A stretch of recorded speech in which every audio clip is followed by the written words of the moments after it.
System आगे लगा देना, कमेंट्स पढ़ने के लिए सिस्टम आगे लगा देना। हेलो गाइस, नहीं वो फ़ोन लेकर जाएगा ना। हेलो गाइस, कैसे हो सभी, जरा बताओ कमेंट बॉक्स में कमेंट करके। थोड़ा सा लेट आने के लिए आप सभी से माफ़ी चाहता हूँ। आप में से ही कुछ स्टूडेंट हमसे बात कर रहे थे मोबाइल पर, इसलिए लेट हुआ। अब मैं ये पूरा लेट आने का एग्जाम जो है उन्हीं स्टूडेंट पर छोड़ना चाहता हूँ, ठीक है। तो आज आप सभी के लिए 500 क्वेश्चन का जो सीरीज था इसका पार्ट 3 लेकर आ रहा हूँ। हाँ, मैं मानता हूँ कि अभी तक मैं इसका प्लेलिस्ट में वीडियोज नहीं डाला हूँ। कोई बात नहीं स्टूडेंट्स, परेशान मत होना गाइस, आप सभी को प्लेलिस्ट में मैं वीडियोज डाल दूंगा, ठीक है। आज मैं प्लेलिस्ट बना दूंगा और तीनों को पार्ट 1, पार्ट 2, पार्ट 3 तीनों को लेक्चर्स को एक साथ कर दूंगा, ठीक है ना। तो चलिए आज का ये लेक्चर स्टार्ट करते हैं। स्टार्ट करने से पहले एक बार सभी लोग शेयर वगैरह कर दीजिए अपने दोस्तों के पास, ताकि सभी के पास ये वीडियोज का लिंक चला जाए ना। और मैं भी यहाँ पे खोल लेता हूँ, आपके कमेंट्स देखता हूँ कौन कौन जुड़े हुए हैं।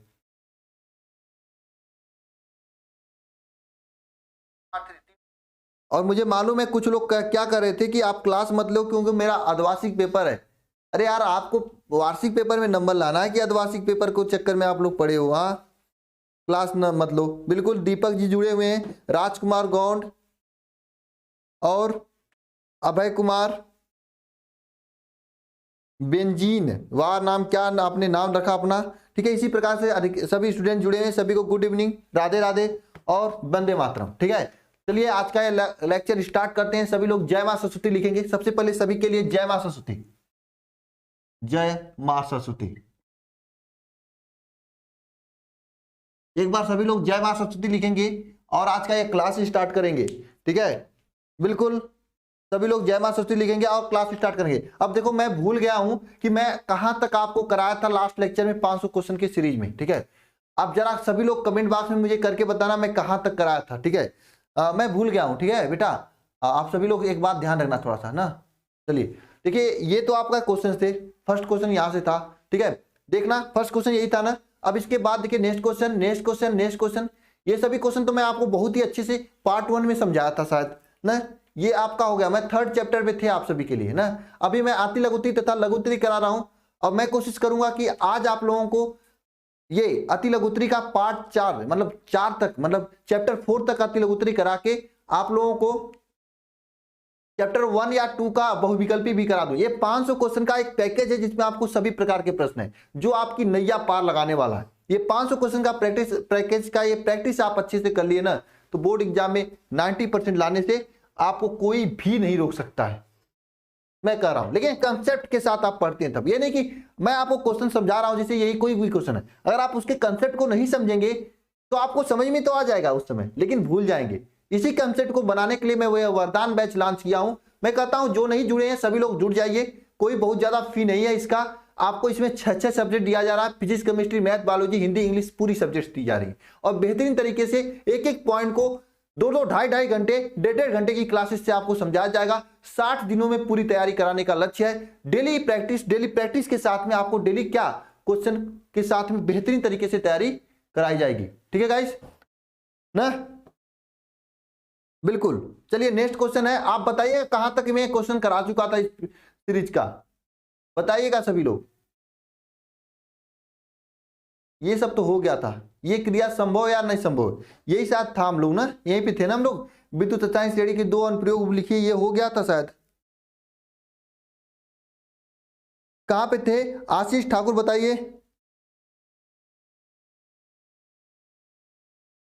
फी बहुत ही नॉर्मल सी है ड्रीम यूपीएससी। आपको समझ लीजिए एक किताब जितना में नहीं आता उतना मैं आपको क्लासेज, नोट्स, पीडीएफ और साथ साथ में डाउट क्लास सब चीजें दे रहा हूं। बहुत ही नॉर्मल सा फी है, ठीक है। आप नंबर पे कॉल कर लेना, जानकारी दे दी जाएगी आपको, ठीक है। कौन सा क्वेश्चन था विनय तिवारी, विद्युत अपघटन के विलयन में चालकता तक हुआ था। विद्युत अपघटन के विलयन में चालकता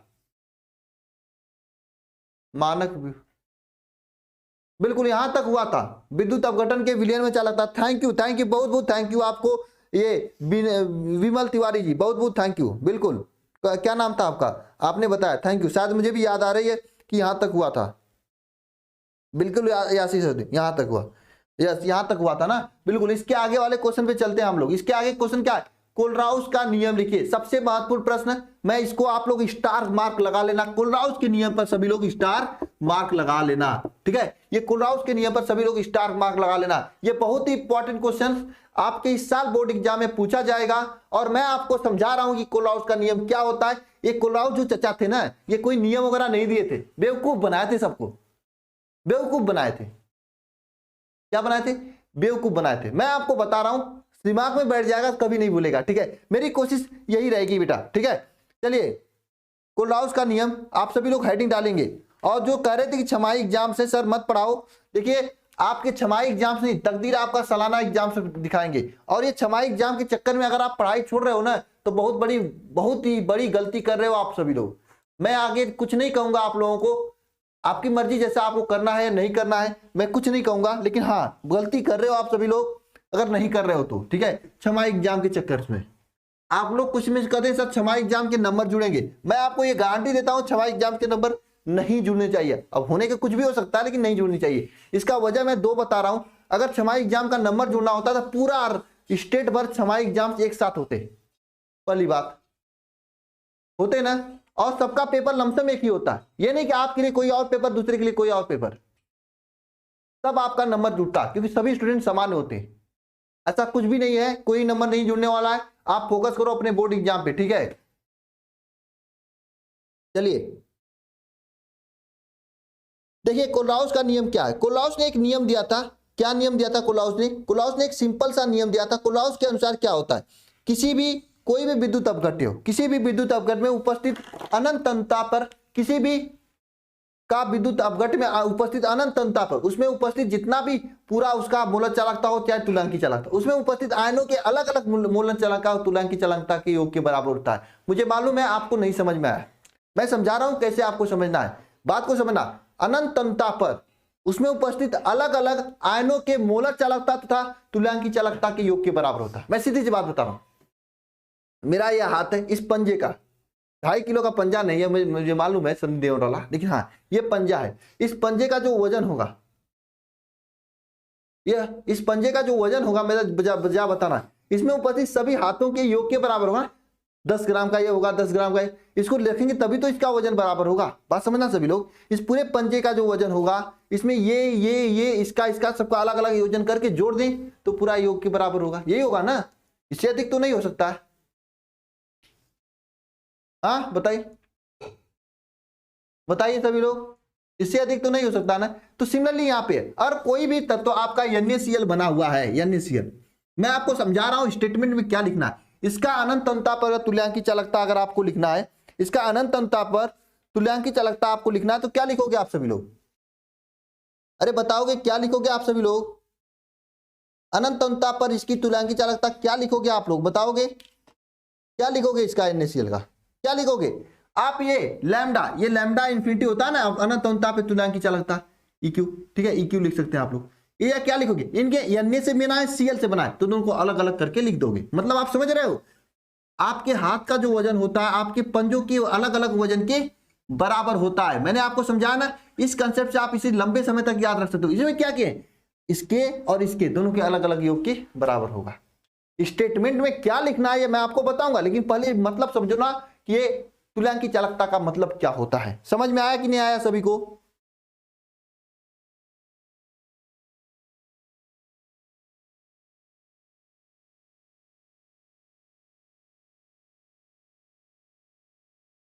समझ में आया कि नहीं आया?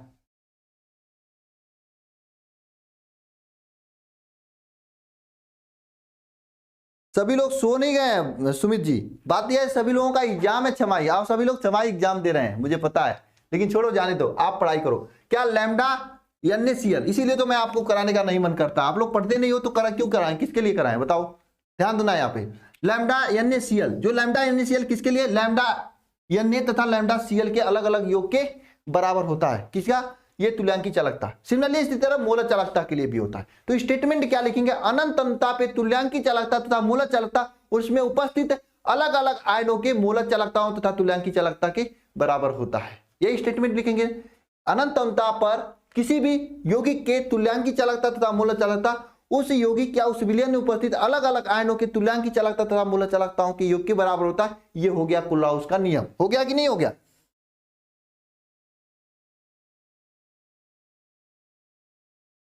बिल्कुल। देखिए हंस लो, ये कमेंट कर रहे हैं, वाह, ये कमेंट कर रहे हैं सही डिफिनेशन। अब मैं डिफिनेशन आपको लिखाने जा रहा हूं। किसी विद्युत अपघट के अनंत अनुता पे मोलर चालकता तथा उसके धनायनों तथा ऋणायनों के अनंत अनुता पे मोलर चालकता के योग के बराबर होता है। आप इसे लिख सकते हो, ठीक है। स्टेटमेंट क्या लिखोगे यहां पर कुलराउस का?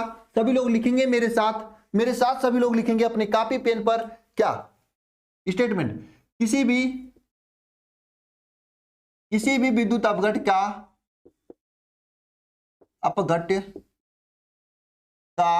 मोलर चालकता तथा तुल्यांकी चालकता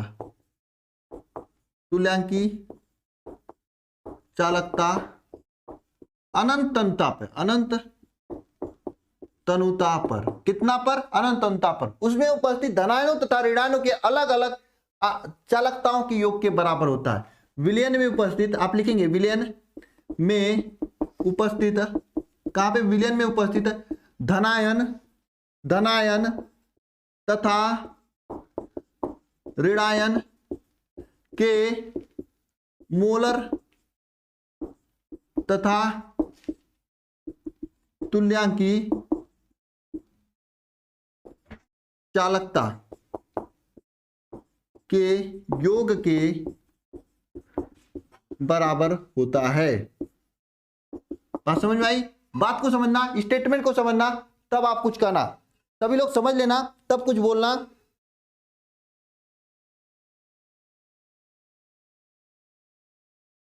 समझ में आया सभी को? क्या है? किसी विद्युत अपघट की मोलर चालकता तथा तुल्यांकी चालकता अनंत तनुता पर उस विद्युत अपघट में उपस्थित धनायन तथा ऋणायन के अलग अलग मोलर चालकता तथा तुल्यांकी चालकता के योग के बराबर होता है। कोई भी विद्युत अपघट ले लीजिए, मैंने आपको समझाया कि आप पॉजिटिव तथा निगेटिव दोनों के अलग अलग योग के बराबर होगा। जैसे आपके सामने मैं NaCl का एग्जाम्पल ले रहा हूं। ये लैम्डा इन्फिनिटी EQ का मतलब क्या है? एक मिनट मैं समझा रहा हूं आपको।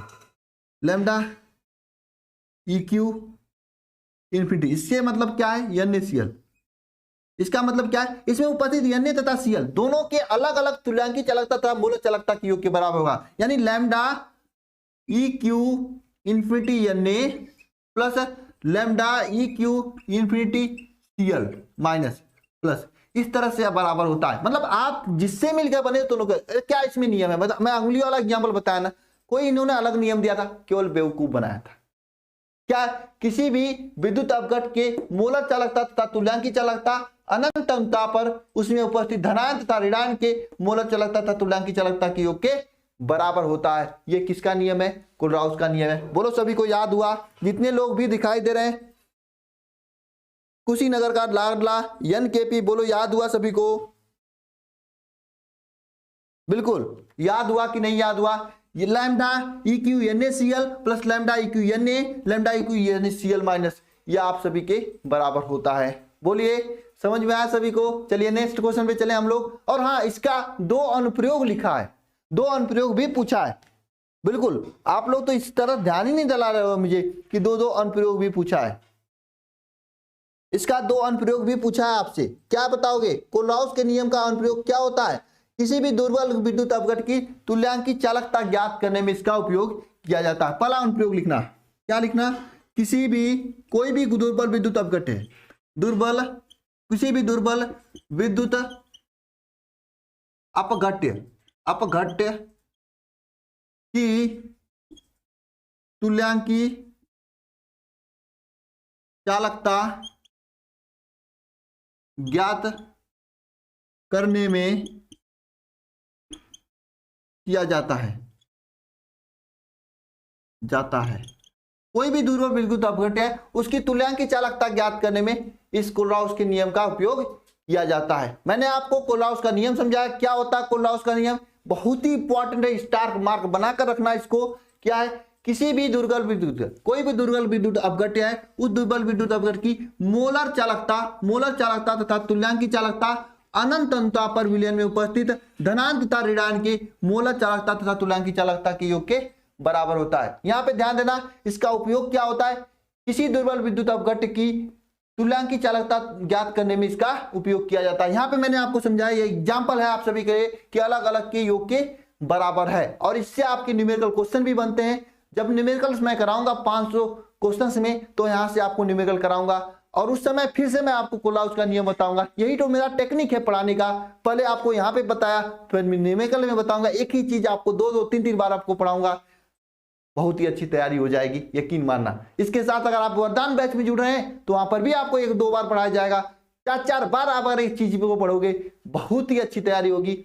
समझ लो आप सबसे आगे होंगे अगर आप मेरी क्लासेस को ले रहे हैं, सबसे आगे होंगे। इसके प्रमाण मिल रहे होंगे आपको, अगर आप क्लास में जाते होंगे अपने कक्षा, अपने जो कॉलेज में, तो वहां पर आपको पता चलता होगा कि आपको सबसे ज्यादा आता है। बिल्कुल मैं जान रहा हूं आप लोगों को, अब मैं काफी स्टूडेंट से बातें भी होती हैं। बिल्कुल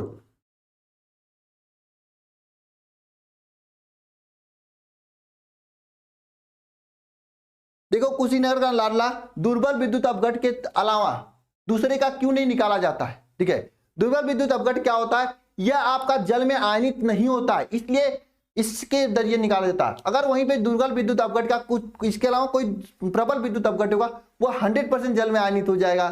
ठीक है, तो उसमें निकालने की क्यों आवश्यकता पड़ेगी? तुल्यांकी चालकता था, मूलक चालकता, वो तो आसानी से उसका निकल जाएगा ना।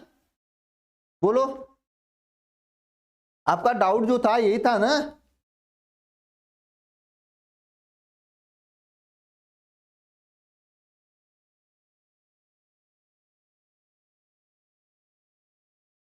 चलिए नेक्स्ट क्वेश्चन पे चलते हैं। नेक्स्ट क्वेश्चन देखिए क्या है, विद्युत वाहक बल तथा विभव में अंतर लिखिए। ये भी क्वेश्चन बहुत ही इंपॉर्टेंट है बेटा, जरा बताना विद्युत वाहक बल और विभव में क्या अंतर होता है।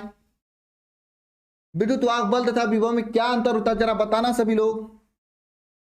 विद्युत वाहक बल तथा विभव में क्या अंतर होता है, जरा बताना।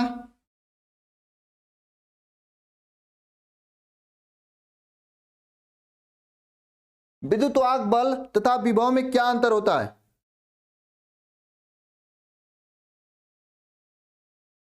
बताओ जरा, किसको किसको आ रहा है, देखता हूं। विद्युत वाहक बल तथा विभव में अंतर, मैं देखूंगा, समय दे रहा हूं, आप लोग अपने से करो एक बार।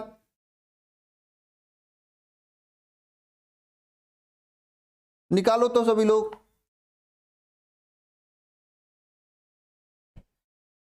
रंजीत जायसवाल कॉल कर लेना, नंबर पे आपको जोड़ दिया जाएगा, कोई बड़ी बात नहीं है। अभी आपको पढ़ाई करनी है। यहाँ पे ध्यान देना क्या है, वैद्युत विभव तथा विद्युत वाहक बल में अंतर। ध्यान देना, विद्युत विभव तथा विद्युत वाहक बल, यहाँ पे लिखना आपका विद्युत वाहक बल, यहाँ पे लिखना विद्युत विभव। जरा बताओ सभी लोग तो। अच्छा ये बताओ, आपके फ्रेंड्स कहाँ चले गए हैं, क्यों नहीं आ रहे हैं क्लास में?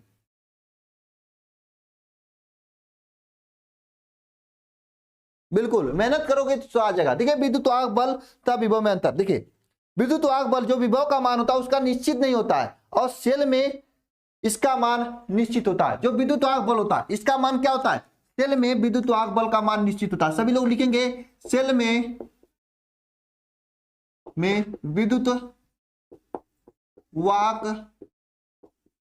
बल का मान निश्चित होता है। क्या होता है? निश्चित होता है, मतलब कांस्टेंट होता है, एक निश्चित मान होता है विद्युत वाहक बल का, जबकि विभव का मान निश्चित नहीं होता है। जबकि विभव का मान निश्चित नहीं होता है। पहली बात, सेल में जो है विद्युत वाहक बल का मान क्या होता है? निश्चित होता है, जबकि विद्युत विभव में सेल का जो विद्युत विभव होता है वो निश्चित नहीं होता है। पहली बात समझ में आएगी, विद्युत वाहक बल में सेल का विद्युत वाहक बल का मान निश्चित होता है, जबकि इसमें निश्चित नहीं होता। पहली बात समझ में आए सभी को? बिल्कुल समझ में आए सभी को? समझ में आई सभी को? बताइए सभी को समझ में आई?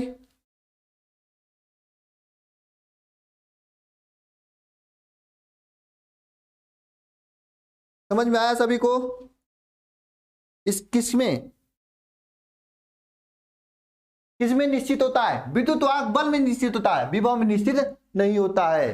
विद्युत वाहक बल में निश्चित होता है, विभव में निश्चित नहीं होता। पहला पॉइंट। दूसरा पॉइंट, इन दोनों में अंतर क्या है कि सेल द्वारा अधिकतम किया गया कार्य से कम होता है, जबकि देखिए अगर आपका विद्युत वाहक बल है तो इसे विभव को V से प्रदर्शित किया जाता है और इसे E से प्रदर्शित किया जाता है।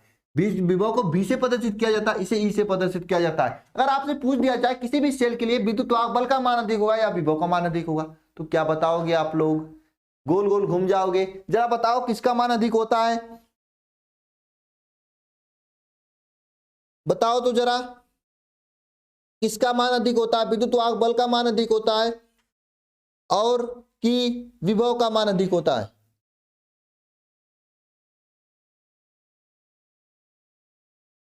बताओ तो।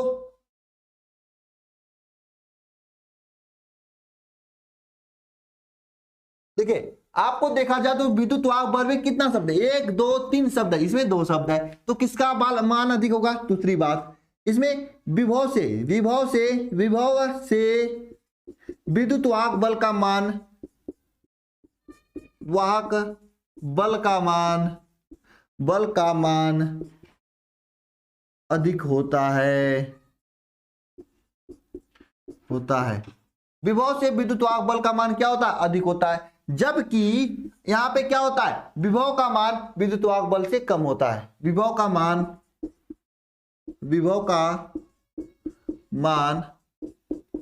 विद्युत वाहक बल से क्या होता है? कम होता है। ठीक है, दो अंतर आप सभी के लिए बहुत पर्याप्त है, क्योंकि 1 नंबर में ही क्वेश्चन पूछा जाएगा। पहला क्या है? विद्युत वाहक बल का मान क्या होता है? निश्चित होता है, जबकि विभव का मान निश्चित नहीं होता है। दूसरा अंतर क्या मैंने बताया कि विभव से विद्युत वाहक बल का मान अधिक होता है, इसमें विभव का मान विद्युत वाहक बल से कम होता है। समझ में आया सभी को? अरे समझ में आया सभी को? बताओ। नेक्स्ट क्वेश्चन चलते हैं। नेक्स्ट क्वेश्चन आप सभी के सामने कि मानक हाइड्रोजन का सचित्र वर्णन कीजिए। मानक हाइड्रोजन विभव पर संक्षिप्त टिप्पणी लिखिए। बहुत ही इंपॉर्टेंट क्वेश्चन है और मैं इसका वर्णन करने जा रहा हूं। मानक हाइड्रोजन विभव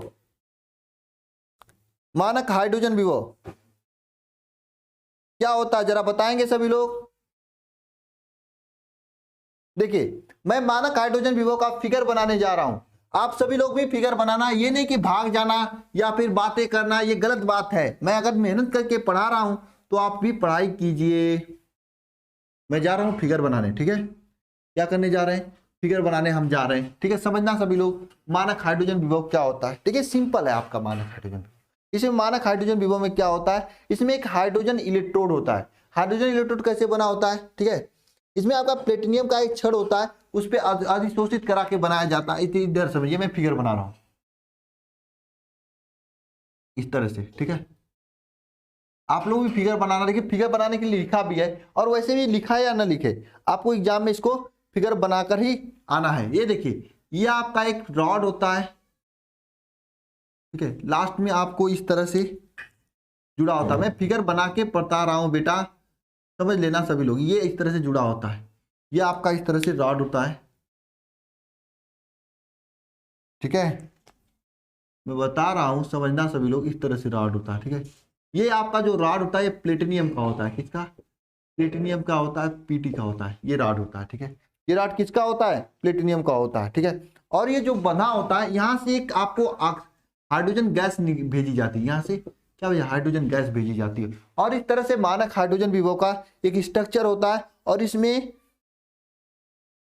जो है आपका इस तरह से आपका ये भरा होता है, सोल्यूशन भरा होता है, विलयन भरा होता है, ठीक है?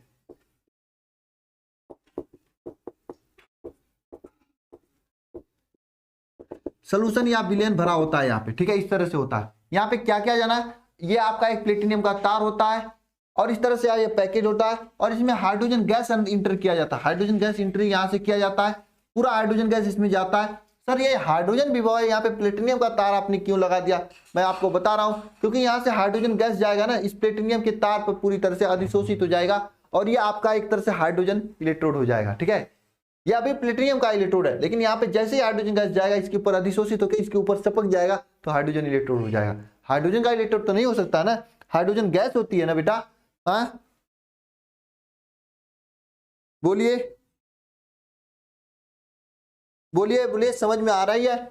ठीक है, यहाँ पे क्या, ये आपका प्लेटिनियम का, ये प्लेटिनियम का तार है, पीटी का तार है। ठीक है, इसको हमने यहाँ से हाइड्रोजन गैस यहाँ से एंट्री किया हमने। देखो आप लिख लिख कर घिस घिस कर पढ़ोगे जितना उतना आपको फायदा होगा, समझ कर पढ़ोगे उतना फायदा होगा।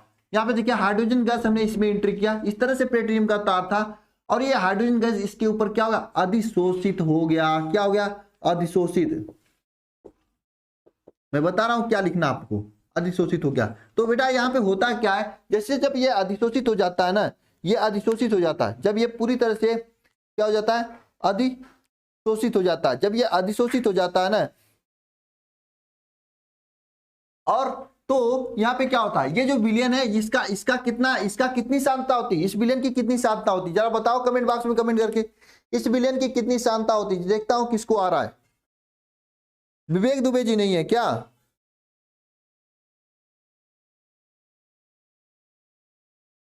इसमें कितनी सांद्रता होती है जरा बताएंगे तो। डीएन के दीपक कुमार, आपसे मेरी बात हुई थी आज शायद ना, बताओ इसमें कितनी सांद्रता होती है। सांद्रता इसकी आयनों की सांद्रता, यहाँ पे H प्लस आयन होता है, और इस H प्लस आयनों की सांद्रता, आयनों की सांद्रता एक होती है, 1 मोल होती है। सांद्रता कितनी होती है, 1 मोल होती है। हाइड्रोजन को हमने एंट्री करा दिया, प्लेटिनियम पे अधिशोषित हो गया, यहाँ पे हमने पानी बच दिया, इसकी सांद्रता 1 मोल हो गई। अब मैं क्या बता रहा हूं आपको लिखना है, ध्यान देना, क्या मैं बता रहा हूं, क्या आपको लिखना है, मैं जो बता रहा हूं उसे आपको क्या करना है, लिखना है। वह हाइड्रोजन इलेक्ट्रोड जिसमें हाइड्रोजन गैस का दाब, हाँ इसका दाब भी समझना, इसका दाब जो होता है, इसका दाब क्या होता है, 1 वायुमंडल होता है। इसका दाब कितना होता है, 1 वायुमंडल होता है। फिर से समझना, यह प्लेटिनियम का छड़, इसको पैक करके रखा गया 1 मोल सांद्रता के विलयन में। यहां से हाइड्रोजन गैस हमने एंट्री किया, जैसे ही हाइड्रोजन गैस एंट्री किया, ये प्लेटिनियम के छड़ पे हाइड्रोजन गैस क्या हुआ, अधिशोषित हो गया। क्या हो गया, अधिशोषित हो गया। और आयनों की सांद्रता यहाँ पे क्या है, ये हाइड्रोजन आयनों की सांद्रता 1 है, और दाब यहाँ पे 1 वायुमंडल है। दाब यहाँ पे क्या है, 1 वायुमंडल है। ठीक है, तो हाइड्रोजन इलेक्ट्रोड विभव क्या होता है, ठीक है, और इसके हाइड्रोजन इलेक्ट्रोड विभव का यूज क्यों किया गया, ये भी दोनों मैं बताऊंगा आपको।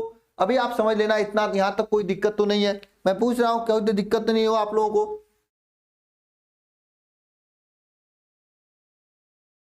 सांद्रता 1 वायुमंडल होता है, कोई दिक्कत तो नहीं है किसी को।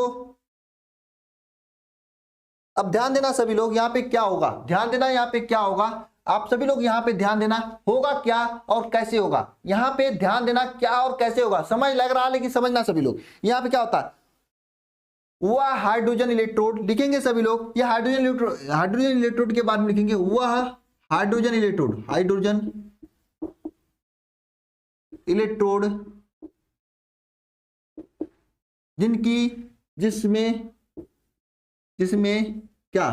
जिसमें क्या होगा, यहाँ पे क्या, ये सांद्रता क्या, H प्लस आयन की सांद्रता, H प्लस आयन की सांद्रता कितना होती है, द्रव्यता 1 मोल होती है, तथा दाब 1 वायुमंडल है। दाब कितना, 1 वायुमंडल है। तो जब इनकी सांद्रता क्या है, 1 मोल है, दाब कितना है, 1 वायुमंडल, सांद्रता कितनी, 1 मोल, दाब कितना, 1 वायुमंडल, दोनों 1 वायुमंडल है। तो बेटा ध्यान से सुनना सभी लोग, यहाँ पे सांद्रता कितनी है, 1 है, 1 मोल है, और दाब कितना है, 1 वायुमंडल है। तो सभी लोग ध्यान से सुनना, सांद्रता कितनी है, 1 मोल है, और दाब भी आपका 1 वायुमंडल है।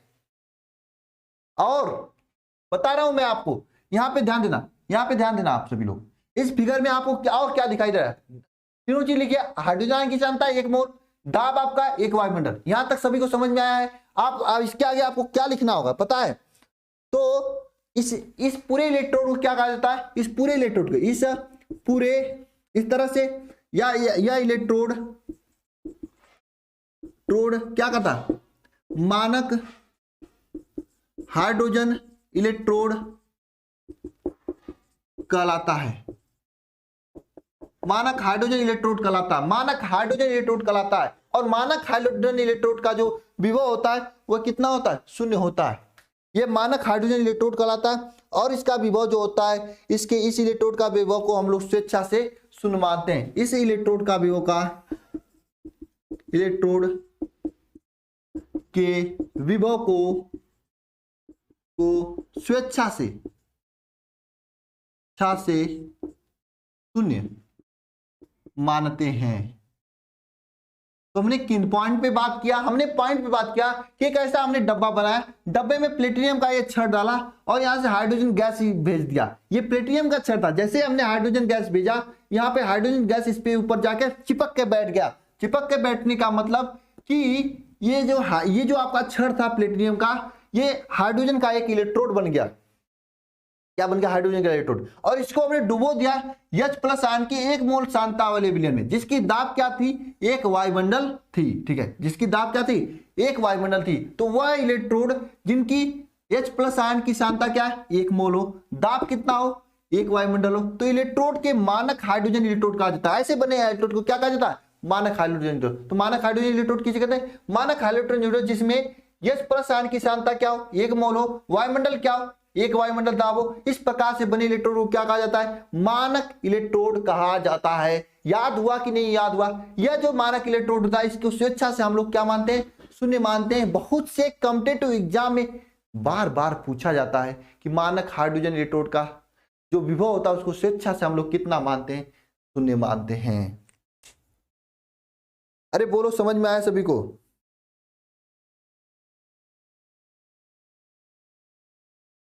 ठीक है, अब देखिए इसका उपयोग कहां पे किया जाता है। जिससे मान लीजिए कोई मानक हाइड्रोजन इलेक्ट्रोड, आपके पास कोई इलेक्ट्रोड आ गया, उसकी अगर विभव ज्ञात करना हो तो इससे लाके हम लोग जोड़ देते हैं। जोड़ने के बाद क्या होता है, इसका तो हम लोग शून्य मानते हैं। यहाँ पे बीच में एक हम लोग क्या लगा देते हैं, ये पूछता नहीं, मैं बता दे रहा हूँ। यहाँ पे हम लोग क्या एक विभव मापी लगा देते हैं और यहाँ पे हम लोग एक नया वाला इलेक्ट्रोड जाके जोड़ देते हैं। तो विभव मापी में जो विक्षेप होता है उससे आपका उस नए वाले का विभव आ जाता है, क्योंकि इसका आपने शून्य माना है। 10 आया, 10 विक्षेप इस साइड, क्या मतलब नए वाले का 10 है, क्योंकि इसका आपने शून्य माना है। हाँ, इस तरह से इसका प्रयोग किया जाता है, यानी विभवांतर या विभव ज्ञात करने में इसका उपयोग किया जाता है। ठीक है, चलिए नेक्स्ट क्वेश्चन पे चलते हैं। नेक्स्ट क्वेश्चन क्या है, अभिक्रिया की वेग से आप लोग क्या समझते हो। चैप्टर नंबर 4 आ गया है, बताइए। यश राज बताएंगे कि अपक्रिया के वेग से आप क्या समझते हो।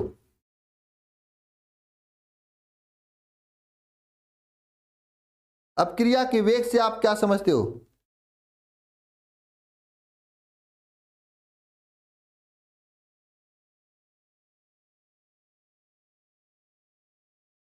अभिक्रिया के वेग से आप क्या समझते हो। आज मैं प्लेलिस्ट बना दूंगा 500 क्वेश्चंस का ना।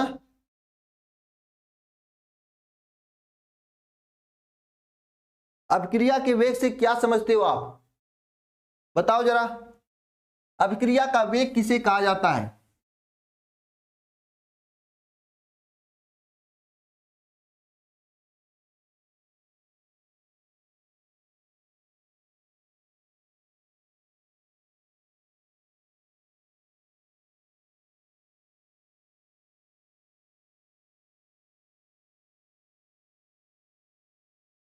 अपक्रिया का वेग से आप क्या समझते हो, बताओ।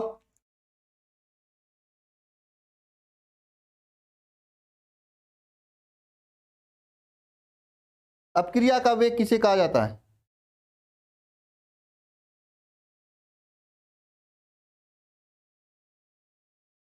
बताइए तो, किसको किसको आ रहा है, किसे कहा जाता है अपक्रिया का वेग। मैं चाहता हूं कि आप लोग कमेंट करें। आप क्वालिटी इंप्रूव कर लीजिए, क्वालिटी यहां से अच्छी है, आपके यहां नेट स्पीड सही नहीं है। नहीं, DN की DKD दीपक कुमार, गलत बताए हो आप।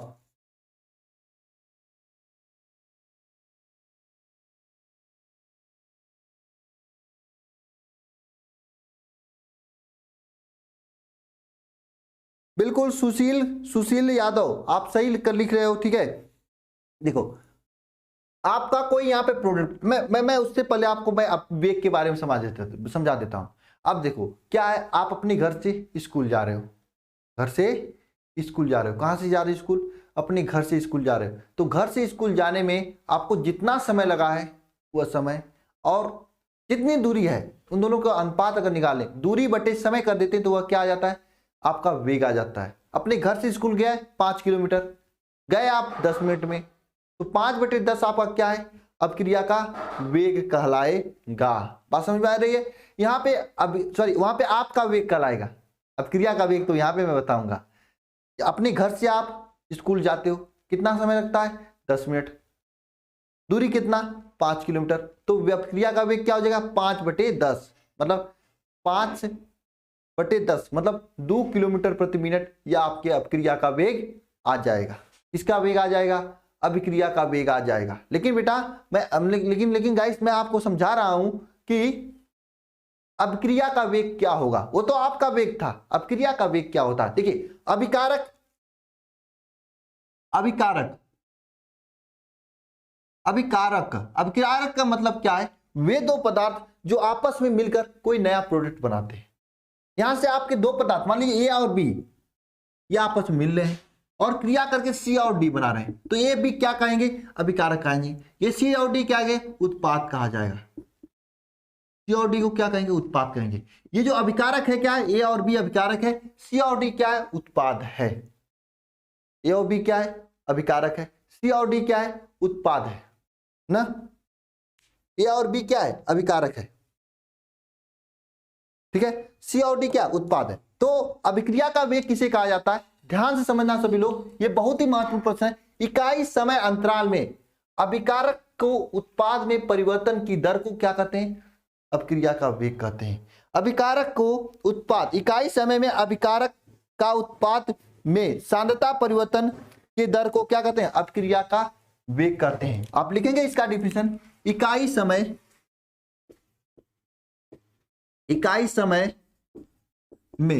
समय में अभिकारक को उत्पाद में परिवर्तन की दर, अभिकारक की सांद्रता इकाई समय में अभिकारक की सांद्रता तथा उत्पाद सांद्रता में, इकाई समय में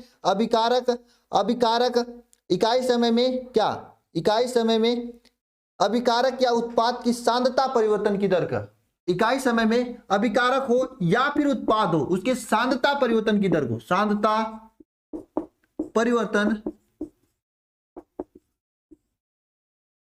की दर को क्या कहते हैं, अभिक्रिया का वेग कहते हैं, अभिक्रिया का वेग कहते हैं। मतलब समझ में आई, इकाई समय में अभिकारक या उत्पाद के सांद्रता परिवर्तन की दर को क्या कहते हैं, अभिक्रिया का वेग कहते हैं। इकाई समय में अभिकारक या उत्पाद के सांद्रता परिवर्तन की दर को क्या कहते हैं, अभिक्रिया का वेग कहते हैं। इकाई समय में, समय इकाई होना चाहिए, उसमें अभिकारक या उत्पाद उसकी सांद्रता परिवर्तन की दर को क्या कहेंगे, अभिक्रिया का वेग कहेंगे। बोलो समझ में आया, अभिक्रिया का वेग किसे कहते हैं, इकाई समय में अभिकारक तथा उत्पाद की सांद्रता परिवर्तन की दर को क्या कहते हैं, अभिक्रिया का वेग कहते हैं। ये बात समझ में आई सभी को। तो ध्यान देना सभी लोग, अभिक्रिया का वेग क्या हुआ, अभिकारक या उत्पाद की सांद्रता परिवर्तन की दर बटे समय अंतराल। तो अभिक्रिया का वेग क्या हो जाएगा, अभिक्रिया का वेग इज इक्वल टू अभिकारक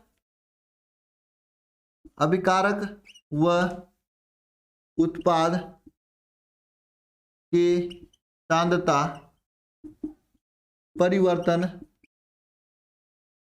की दर बटे समय अंतराल। अभिकारक या उत्पाद की सांद्रता परिवर्तन की दर बटे समय अंतराल, ये आपका अपक्रिया के वेग के बराबर होगा। क्या, अभिकारक या उत्पाद की सांद्रता परिवर्तन की दर बटे समय अंतराल, ये होता है। अब एक बात ध्यान रखना, अगर आपका ये अभिकारक है, ठीक है, यह आपका उत्पाद में परिवर्तित हो रही है, यानी अभिकारक उत्पाद में परिवर्तित हो रही है, इसका मतलब अभिकारक अगर 10 किलो था, इसकी मात्रा कम होगी तभी तो उत्पाद में परिवर्तित होगी। तो अभिकारक अगर 10 किलो था, इसकी मात्रा कम हुई तभी तो यह उत्पाद में परिवर्तित हुई। ये 10 किलो था, इसकी मात्रा कम हुई तभी तो ये उत्पाद में परिवर्तित हुई भाई, अपने से कैसे परिवर्तित हो जाएगी। 10 किलो था, उत्पाद में परिवर्तन मतलब क्या, इसकी सांद्रता 10 किलो था, उत्पाद में परिवर्तन मतलब सांद्रता में कमी हुई ना, अरे बोलो कमी हुई ना। जब भी अभिकारक की सांद्रता हम लोग लिखते हैं तो माइनस लिखते हैं, जैसे यहां पर क्या ए की सांद्रता आपको लिखना तो क्या लिखेंगे, minus D A upon D T. ये आपका एक तात्क्षणिक वेग भी कहा जाता है क्रिया का, इसे आपको आगे मैं बताऊंगा, ये न्यूमेरिकल में काफी यूज होता है। ए की सांद्रता तात्क्षणिक वेग क्या होगा, minus D A upon D T, क्योंकि पहले 10 किलो था, उत्पाद में परिवर्तन होगा तो कुछ ना कुछ इसकी कमी होगी, इसी तरह बी की भी कमी होती है, इसलिए minus D B upon D T. हमेशा अभिकारक की जो सांद्रता होती है माइनस करके लिखते हैं, जबकि उत्पाद की सांद्रता अगर सी की लिखनी है तो डी सी अपान डी टी या फिर डी डी अपान डी टी, इसको पॉजिटिव में लिखेंगे। बोलो बोलो, बिल्कुल अभिकारक को माइनस में लिखेंगे, उत्पाद को पॉजिटिव में रखेंगे। बोलो समझ में आया सभी को।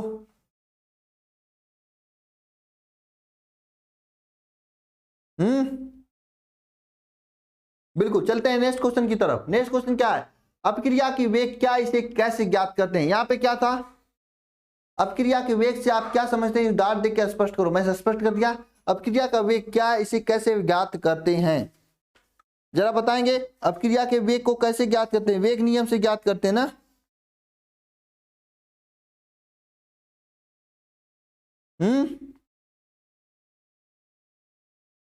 जरा बताएंगे सभी लोग।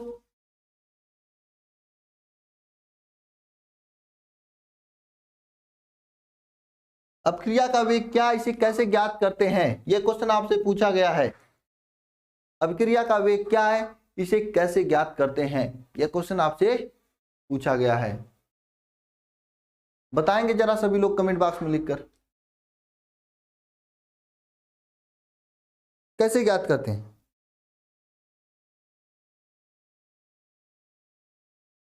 चलिए नेक्स्ट क्वेश्चन पे चलते हैं। यह क्वेश्चन मैं आपके लिए छोड़ रहा हूं क्योंकि मैं, अच्छा तात्क्षणिक वेग क्या है, ओहो मैंने पढ़ने में गलती किया, यहाँ पे थोड़ा सा दिखाई कम दे रहा था। तात्क्षणिक वेग क्या है, आप तात्क्षणिक वेग से क्या समझते हैं। देखिए तात्क्षणिक वेग क्या होता है, मैं बता रहा हूं तात्क्षणिक वेग क्या है, थोड़ा सा पढ़ने में गलती हुई, मैंने तो आप क्रिया की वेग दोबारा पूछ, ये क्वेश्चन आ गया। तात्क्षणिक वेग क्या है, तात्क्षणिक वेग होता क्या, देखिए तात्क्षणिक वेग का मतलब होता है, जैसे ये तो वेग हो गया, तात्क्षणिक वेग मतलब एकांत समय में थोड़ी सी समय के लिए जो वेग होता है उसे तात्क्षणिक वेग कहते हैं। मैं बता रहा हूं अभी, ठीक है, क्या कहते हैं, किसे तात्क्षणिक वेग कहते हैं, एक थोड़े समय के लिए जो वेग होता है उस वेग को क्या कहते हैं, तात्क्षणिक वेग कहते हैं। तो थोड़े समय के लिए, थोड़े समय के लिए 10 सेकंड के लिए, 20 सेकंड के लिए जो वेग निकालते हैं उसे तात्क्षणिक वेग कहते हैं। जैसे यहां पर आपका ये है, ये बी से के साथ मिलकर सी और डी बनाता है, तो तात्क्षणिक वेग क्या हो जाएगा, सभी का मैं बता रहा हूं।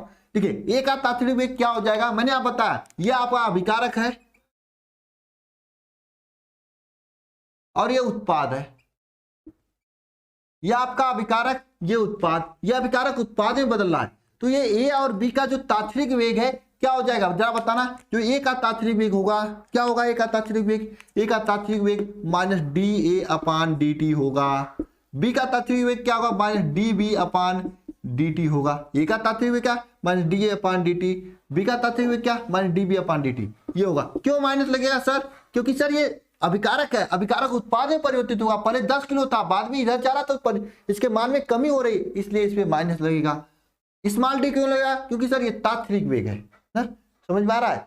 यहाँ पे उत्पाद की बात करते हैं तो ये डी सी अपान डी टी या डी डी अपान डी टी होगा, ये पॉजिटिव होगा, ये माइनस नहीं होगा। समझ में आया सभी को, बिल्कुल समझ में आ रहा है सभी को। कहां चले गए सभी लोग, कहां चले गए हो सभी लोग, क्यों नहीं पढ़ाई कर रहे हो, पास वगैरह नहीं होना है, दिसंबर आ गया है आपके। चलिए नेक्स्ट क्वेश्चन पे चलते हैं। नेक्स्ट क्वेश्चन आप सभी के सामने, अभिक्रिया के वेग स्थिरांक क्या होता है।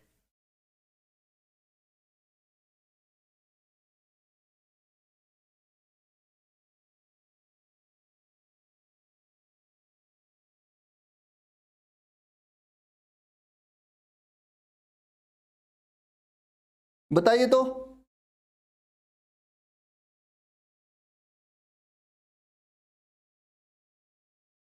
क्या हुआ वरदान बैच में हर्ष मेहता, जुड़ना है क्या आपको?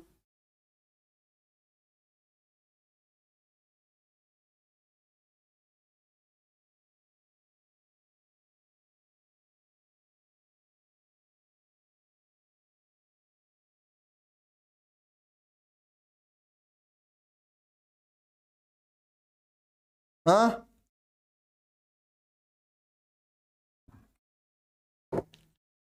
देखिए अपक्रिया का वेग क्या होता है। यदि किसी रासायनिक अपक्रिया किसी तात्क्षणिक समय में उसकी सांद्रता c है, तो अपक्रिया का वेग जो होता है, यह अपक्रिया का वेग होता है dx/dt, यह आपकी सांद्रता c के समानुपाती होता है। यह क्या है? अपक्रिया का वेग।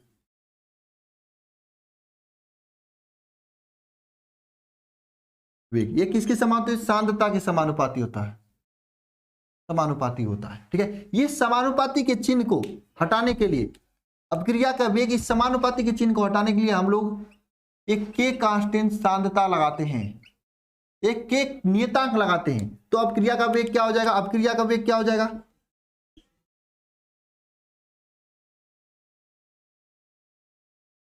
क्या हो जाएगा बताओ? अपक्रिया का वेग इज इक्वल टू के सांद्रता। अब ये जो के है आपका, के क्या है आपका? एक कांस्टेंट है। के को हम लोग क्या लिखते हैं? के एक नियतांक लिख सकते हैं, नियतांक, नियतांक लिख सकते हैं। के को क्या लिखेंगे? एक नियतांक लिखेंगे। के को क्या? एक कांस्टेंट लिखेंगे, एक नियतांक लिखेंगे के को ना। यही के क्या होता है? एक इस के को क्या कहते हैं? वेग स्थिरांक कहते हैं, वेग स्थिरांक कहते हैं। किससे समझना सभी लोग? ये जो अपक्रिया का वेग होता है dc/dt, ये किसके समानुपाती? सांद्रता के समानुपाती है। आप इस तरह से भी लिख सकते हैं, अपक्रिया का वेग इज प्रोपोर्शनल टू सांद्रता। अपक्रिया का वेग क्या होता है? इज इक्वल टू क्या होता है? के सांद्रता होता है। के क्या है? एक नियतांक है, एक कांस्टेंट है। के एक नियतांक है, एक कांस्टेंट है यह के, और के को हम लोग नियतांक कहते हैं। इस नियतांक को हम वेग नियतांक भी कहते हैं। इस नियतांक को क्या कहते हैं हम लोग? वेग नियतांक भी कहते हैं। बोलो, समझ में आया?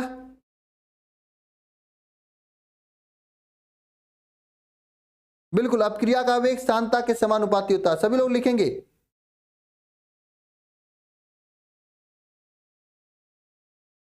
चलिए नेक्स्ट क्वेश्चन करते हैं। नेक्स्ट क्वेश्चन देखिए, इसकी औसत वेग आपसे पूछा है। एक क्वेश्चन बहुत ही बढ़िया है, आपके एग्जाम में बार बार पूछा जाता है। इसका क्या पूछा आपसे? औसत वेग पूछा है। क्या पूछा आपसे? औसत वेग पूछा है। इस क्वेश्चन में क्या पूछा आपसे? एक औसत वेग इस क्वेश्चन में पूछा आपसे। इस क्वेश्चन में आपसे औसत वेग पूछा है। आइए औसत वेग निकालते हैं। क्वेश्चन क्या है?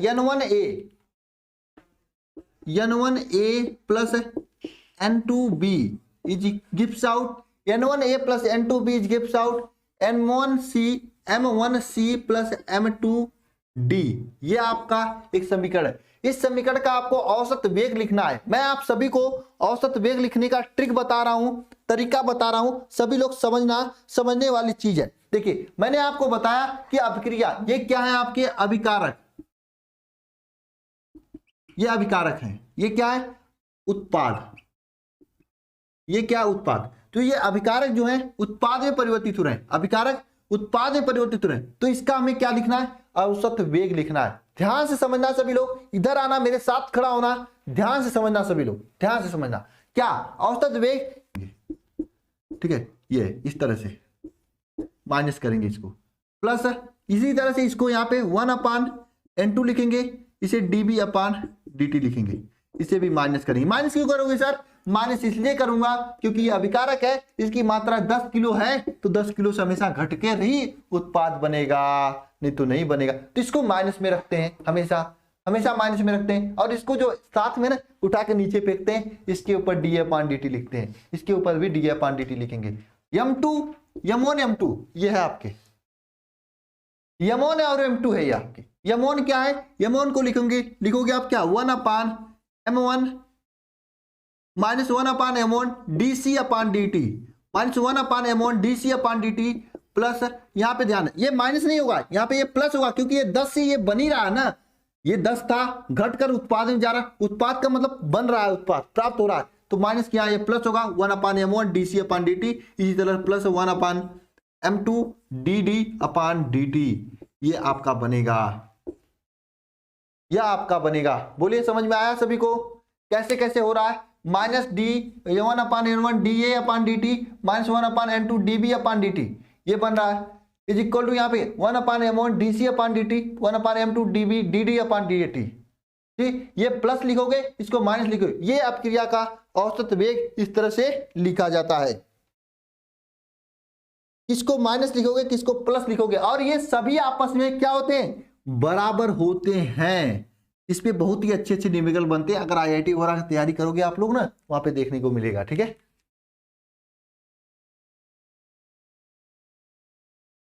ठीक है, समझ में आया सभी को? चलिए नेक्स्ट क्वेश्चन पे। नेक्स्ट क्वेश्चन आप सभी के सामने है।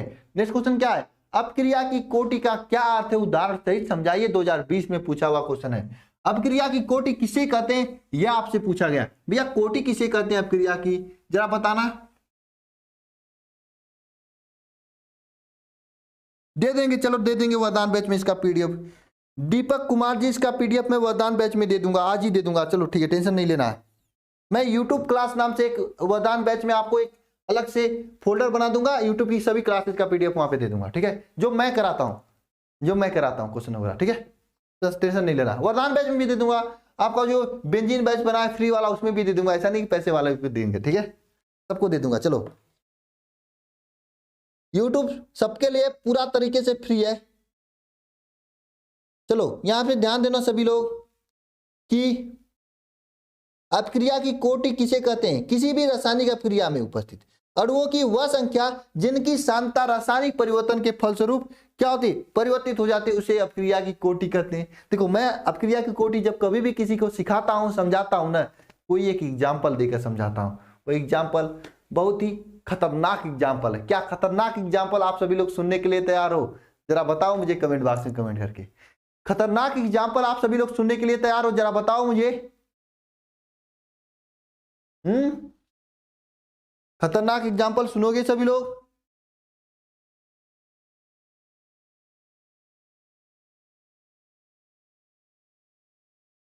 एक दिसंबर से डेमो क्लासेज होंगी, यूट्यूब पे होंगी डेमो क्लासेज। ठीक है,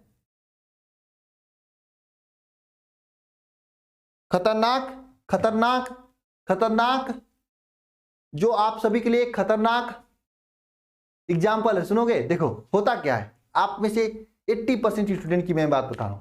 वरदान बैच को ही ले लेते हैं। 80% स्टूडेंट जो है वरदान बैच में जो ज्वाइन होते हैं, मैं उनसे पहले ही पूछता हूं क्या आप लोग मन लगा के अच्छे से पढ़ाई करोगे? क्या आप लोग 10 से 15 घंटे पढ़ लेते हो? ये पूछता हूं मैं। पूछता हूं कि नहीं पूछता हूं? जितने भी स्टूडेंट जुड़ते हैं सबसे आप लोग हाँ सर कर लेंगे सर। मैं आपको बता रहा हूँ सच्चाई क्या होगी। मैं पानी पी लेता हूँ, उसके बाद बताता हूँ सच्चाई क्या है। एक मैं स्टोरी सुना रहा हूँ, समझ लो। ठीक है,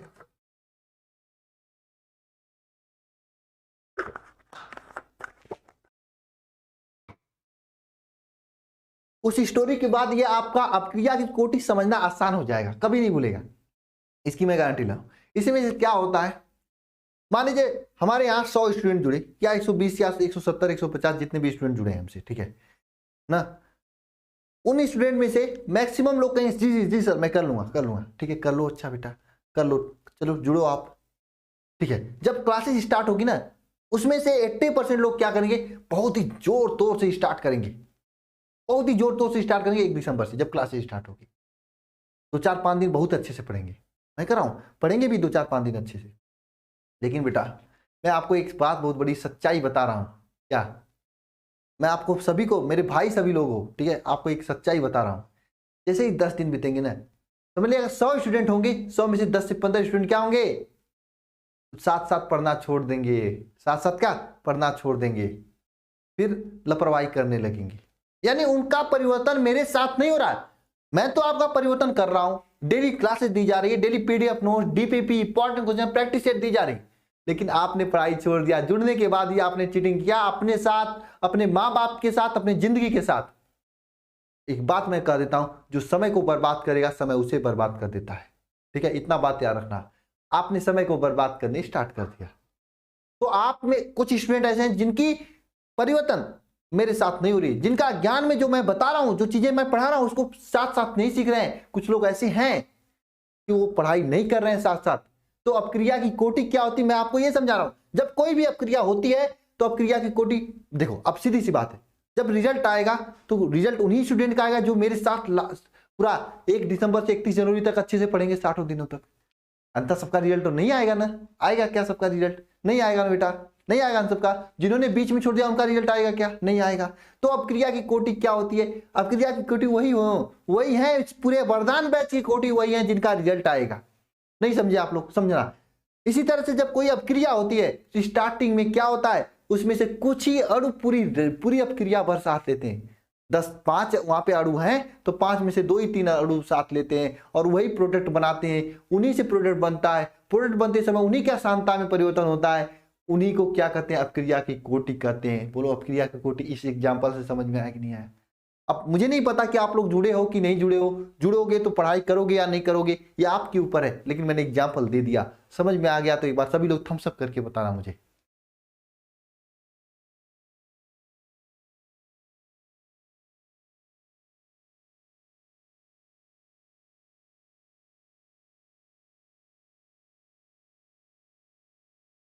चलिए ठीक है विवेक दुबे जी, आप क्लास में पढ़ाई कीजिए अच्छे से।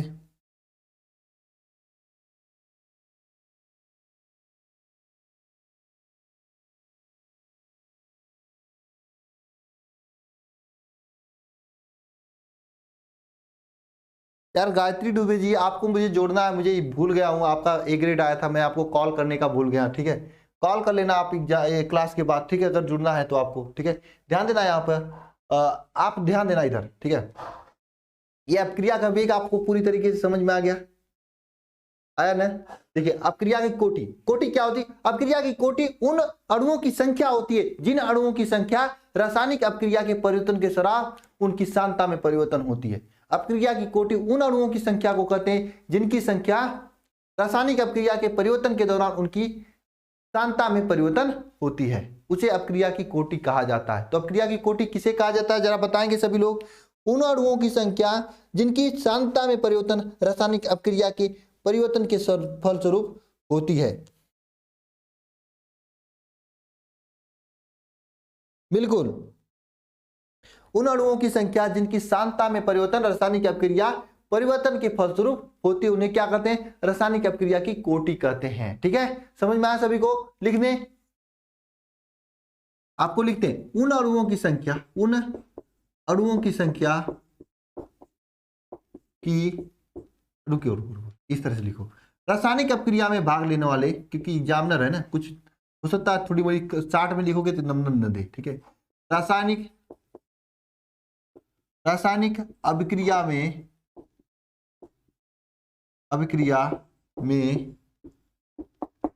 भाग लेने वाले उन अणुओं की संख्या,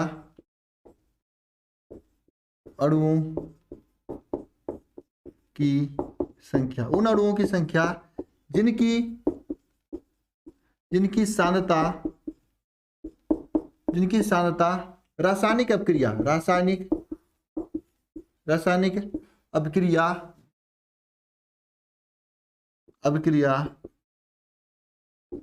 परिवर्तन के स्वरूप परिवर्तित होता है। क्या कहलाता है आपका? अपक्रिया की कोटि कहलाती है।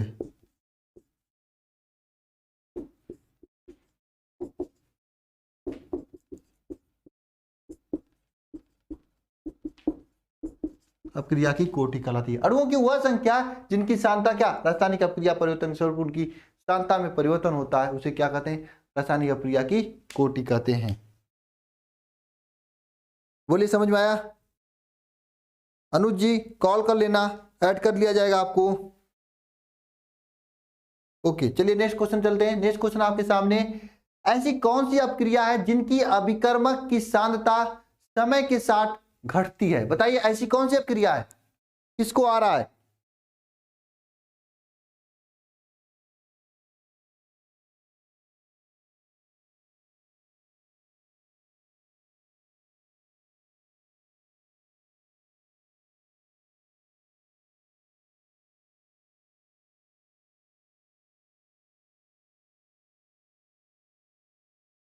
बताइए कौन सी ऐसी अपक्रिया है जिनकी अभिकर्मक की सांद्रता जो है समय के साथ घटती है? शून्य कोटि की अपक्रिया है जिसमें अभिकर्मक की सांद्रता क्या होती है? समय के साथ घटती रहती है। ऐसे क्वेश्चन पूछते हैं एग्जाम में, अब बच्चे फेल हो जाते हैं, बच्चों को नहीं समझ में आता है। शून्य कोटि की अपक्रिया होती है जिनकी सांद्रता समय के साथ क्या होती है? घटती है। शून्य कोटि की अपक्रिया होती है जिनकी सांद्रता समय के साथ घटती है। किसकी सांद्रता घटती है समय के साथ? शून्य कोटि की अपक्रिया की सांद्रता समय के साथ घटती है। ठीक है, शून्य कोटि की अपक्रिया होती है जिनकी सांद्रता समय के साथ क्या होती है? घटती है। पढ़ाएंगे बेटा सुधीर कुमार बांदा, पढ़ाएंगे ऑर्गेनिक केमिस्ट्री। एप्लीकेशन में सबसे पहले मैं ऑर्गेनिक केमिस्ट्री ही शुरू करने वाला हूं, हेलो एल्केन तथा हेलो एरीन से, उसके बाद अल्कोहल फिनाइल ईथर, उसके बाद ये पूरा चैप्टर। ठीक है, समझ में आया आपको? बोलिए। कुशीनगर का लाडला एप्लीकेशन में जो वरदान बैच उसमें सबसे पहले मैं ऑर्गेनिक केमिस्ट्री ही शुरू करने वाला हूँ। ठीक है, मैं ऑर्गेनिक केमिस्ट्री आपको पढ़ाऊंगा वहां पे पहले। ठीक है, तो आपको समझ ऐसी कौन सी अपक्रिया है जिनकी अभिकर्मकों की सांद्रता समय के साथ घटती है? कौन सी अपक्रिया है जरा बताना सभी लोग। ऐसी कौन सी अपक्रिया है जिनकी अभिकर्मकों की सांद्रता समय के साथ घटती है? शून्य कोटि की अपक्रिया होती है। क्यों घटती है जरा बताना? क्योंकि शून्य कोटि की अपक्रिया जो होती है उसमें उसकी जो सांद्रता होती है वह निर्भर नहीं करती है अभिकारक से, मतलब उनके अभिकारक की सांद्रता पर निर्भर शून्य कोटि की अपक्रिया नहीं करती है। तो कौन सी ऐसी अपक्रिया जिनकी सांद्रता समय के साथ घटती है? सभी को याद हुआ कि नहीं? ये क्वेश्चन अगर एग्जाम में आएगा तो कर लोगे कि नहीं? शून्य कोटि की अपक्रिया जिनकी सांद्रता समय के साथ क्या होती है? डिक्रीज होती है, घटती रहती है। बेटा इसे याद कर लेना, बहुत इंपॉर्टेंट क्वेश्चन है। जब यह पूछा गया था ना कोई नहीं कर पाया था, बहुत ही महत्वपूर्ण प्रश्न है आपके लिए। ये शून्य कोटि की अपक्रिया है जिनकी सांद्रता समय के साथ क्या होती है? घटती है। किसकी सांद्रता समय के साथ घटती है? शून्य कोटि की अपक्रिया की सांद्रता समय के साथ घटती है। ठीक है, चलिए नेक्स्ट क्वेश्चन चलते हैं। नेक्स्ट क्वेश्चन क्या? प्रथम कोटि की अपक्रिया के वेग स्थिरांक के लिए व्यंजक बताएं और इनकी आंकड़े दाब के आधार पर दिए हों। ठीक है, प्रथम कोटि की अपक्रिया जिनकी क्या, प्रथम कोटि की अपक्रिया क्या है क्वेश्चन? प्रथम कोटि की अपक्रिया जिनकी वेग स्थिरांक का व्यंजक बताएं जिनकी आंकड़े दाब के आधार पर दिए हो। यानी प्रथम कोटि की अपक्रिया के लिए आपको वेग स्थिरांक का व्यंजक पूछा है जिनकी क्या, जिनकी आपकी सांद्रता जो है आपके दाब के आधार पर दियो। तो मैं आपको एक बात बताता हूं, ये ट्रिक समझना या बात समझना, आप जो भी समझते हो समझ लेना बेटा। जो कोटि की अपक्रिया होती है, जो आपका सांद्रता होता है वो दाब के समानुपाती होता है। कैसे कैसे? ये जो सांद्रता होता है, सांद्रता, ये आपको अगर IIT वगैरह की तैयारी करोगे ना, अब मैं क्या ही बताऊं, आप कुछ लोगों के सर के ऊपर से जाने लगेगा, मैं इसलिए लेवल बना के चलता हूं। मैं बता रहा हूं, जिसको समझ में आ गया, नहीं आया कोई बात नहीं। ये जो सांद्रता होती है ना, ये किसके समान होती है? दाब के समानुपाती होता है, दाब के। कैसे होती है इसको प्रूव करो सर। मैं नहीं मानूंगा कहोगे ना, मैं प्रूव करता हूं। PV बराबर CRT, PV बराबर CRT, कितने लोगों ने सुना है? ये किसका नियम है जरा बताना। PV बराबर CRT कितने लोग जानते हो? यहां पे P क्या? दाब है। ये C क्या? सांद्रता। यानी ये दाब जो है सांद्रता के समानुपाती है। ये दाब किसके समानुपाती है बेटो? मेरे भाई, मेरे दोस्त, मेरे बहन, ये दाब सांद्रता के समानुपाती है। ठीक है ना? तो अपक्रिया की जो सांद्रता होती है दाब के समानुपाती होती है। अब प्रथम कोटि की अपक्रिया किसे कहते हैं? वे सभी अपक्रिया जिसमें केवल एक अणु, जिसकी पूरी अपक्रिया की जो वेग होता है केवल एक अणु के, मतलब अभिकारक के प्रथम घात के समानुपाती होता है, उसे क्या कहते हैं? प्रथम कोटि की अपक्रिया कहते हैं। वे अपक्रिया जिनका वेग जो है अभिकारक के प्रथम घात के समानुपाती होता है, उसे क्या कहते हैं? अपक्रिया का प्रथम कोटि की अपक्रिया कहते हैं। वे अपक्रिया जिनका वेग अभिकारक के प्रथम घात के समानुपाती होता है, उसे क्या कहते हैं? प्रथम कोटि की अपक्रिया कहते हैं। वे अपक्रिया जिनका वेग अभिकारक के प्रथम घात के समानुपाती होता है, उसे क्या कहते हैं? प्रथम कोटि की अपक्रिया कहते हैं। जरा सभी लोग बोलेंगे मेरे साथ, वे अपक्रिया जिनका वेग अभिकारक के प्रथम घात के समानुपाती होता है, उसे प्रथम कोटि की अपक्रिया कहते हैं। वे अपक्रिया जिनका वेग अभिकारक के प्रथम घात के समानुपाती होता है, उसे क्या कहते हैं? प्रथम कोटि की अपक्रिया कहते हैं। वे अपक्रिया जिनका वेग अभिकारक के प्रथम घात के समानुपाती होता है उसे क्या कहते हैं? प्रथम कोटि की अपक्रिया कहते हैं। याद हो गया सभी को? मेरे साथ बोलेंगे सभी लोग। वे अपक्रिया जिनका वेग अभिकारक के प्रथम घात के समानुपाती होता है उसे क्या कहते हैं? प्रथम कोटि की अभिक्रिया कहते हैं। फिर से बोलना सभी लोग। वे अपक्रिया जिनका वेग अभिकारक के प्रथम घात के समानुपाती होता है उसे क्या कहते हैं? अभिकारक। उसे क्या कहते हैं? प्रथम कोटि की अपक्रिया कहते हैं। देखिए राज यहाँ पर इसका वेग नियतांक कमेंट कर रहे हैं। लगे हाथ सभी लोग इसका मात्रक कमेंट कर दीजिए। मैं भी डिफिनेशन लिखवा देता हूं। लिखना सभी लोग। वे अपक्रिया जिनका वेग अभिकारक के प्रथम घात के समानुपाती होता है उसे क्या कहते हैं? प्रथम कोटि की अभिक्रिया कहते हैं। प्रथम कोटि की क्या कहते हैं? अपक्रिया कहते हैं। वे सभी अपक्रिया जिनका वेग अभिकारक के प्रथम घात के समानुपाती होता है उसे क्या कहते हैं? प्रथम कोटि की अपक्रिया कहते हैं। बोलो समझ में आया सभी को? प्रथम कोटि की अपक्रिया किसे कहते हैं? वे सभी अपक्रिया जिनका वेग अभिकारक के प्रथम घात के समानुपाती होता है उसे क्या कहते हैं? प्रथम कोटि की अपक्रिया कहते हैं। ये भी कर लिख सकते हो इसका डिफिनीशन। ये देखो कोई बच्चा फोन कर, हेलो,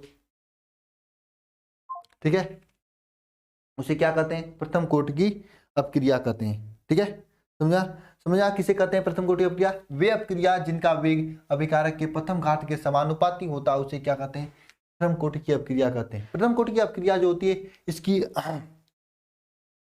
प्रथम कोटि की अपक्रिया जो होती है इसका वेग प्रथम कोटि की अपक्रिया जो होती है इसका वेग नियतांक क्या होता है जानते हैं आप लोग? प्रथम कोटि की जो अपक्रिया होती है, इसका दो एग्जाम्पल लिख लो, कभी कभी पूछता है। एग्जाम्पल लिख लेना। 2N2O5 is gives out 2N2O5 is gives out 2N2O5 is gives out 4NO2। यहाँ पर क्या है? Is gives out 4NO2। यह आपका प्रथम कोटि की अपक्रिया का एक एग्जाम्पल है। एक ही एग्जाम्पल लिखना, एक ही एग्जाम्पल पूछता है आपके एग्जाम में। ठीक है, बिल्कुल। मात्रक मीट सेकेंड इनवर्स, मात्रक इसका क्या होता है? सेकेंड इनवर्स होता है। इसका मात्रक क्या होता है? सेकेंड इनवर्स होता है। इसका मात्रक क्या होता है? मात्रक जो होता है, मात्रक लिखते हैं समय इनवर्स या फिर सेकंड इनवर्स इसका मात्रक होता है। समय इनवर्स या फिर सेकेंड इनवर्स क्या होता है? इसका मात्रक होता है। समय इनवर्स या फिर सेकेंड इनवर्स इसका क्या होता है? मात्रक होता है। समय इनवर्स या फिर सेकेंड इनवर्स इसका क्या होता है?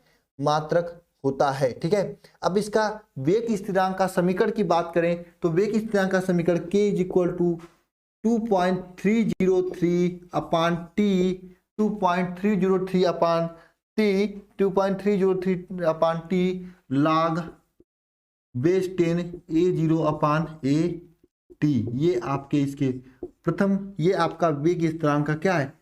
समीकरण है। ये इसके वेग स्थिरांक का क्या है? समीकरण है। ये इसके वेग स्थिरांक का समीकरण है। ठीक है, आपसे क्वेश्चन में यह पूछा है कि प्रथम कोटि की अपक्रिया के वेग स्थिरांक का व्यंजक बताएं यदि उनका वेग किसमें दिया?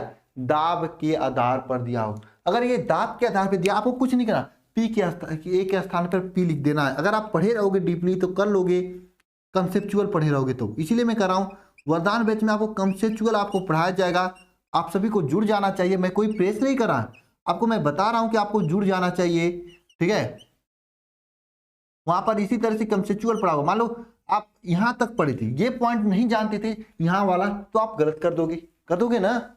इसीलिए मैं कर रहा हूं आपको। अगर अब आपके पास सामर्थ्य है पढ़ने की 10 से 12 घंटा, मुझे मालूम है ये जो 2 4 6 अरे क्या ये 1900 आपके सभी सब्जेक्ट्स के लिए कोई बहुत अधिक फीस नहीं है, मुझे पता। लेकिन आपके अंदर सामर्थ्य है 8 से 10 घंटे पढ़ने के लिए, तो जुड़ जाइए, आपकी बहुत ही अच्छी तैयारी हो जाएगी। जो अभी तक न जुड़े हों, मैं कर रहा हूँ, बहुत ही अच्छी तैयारी हो जाएगी। मैं डेमो क्लासेस दूंगा यूट्यूब पे, 1-2 क्लासेस देख लेना, कितना अच्छा तरीके से वहां पे स्टार्टिंग किया जा रहा है। ठीक है ना।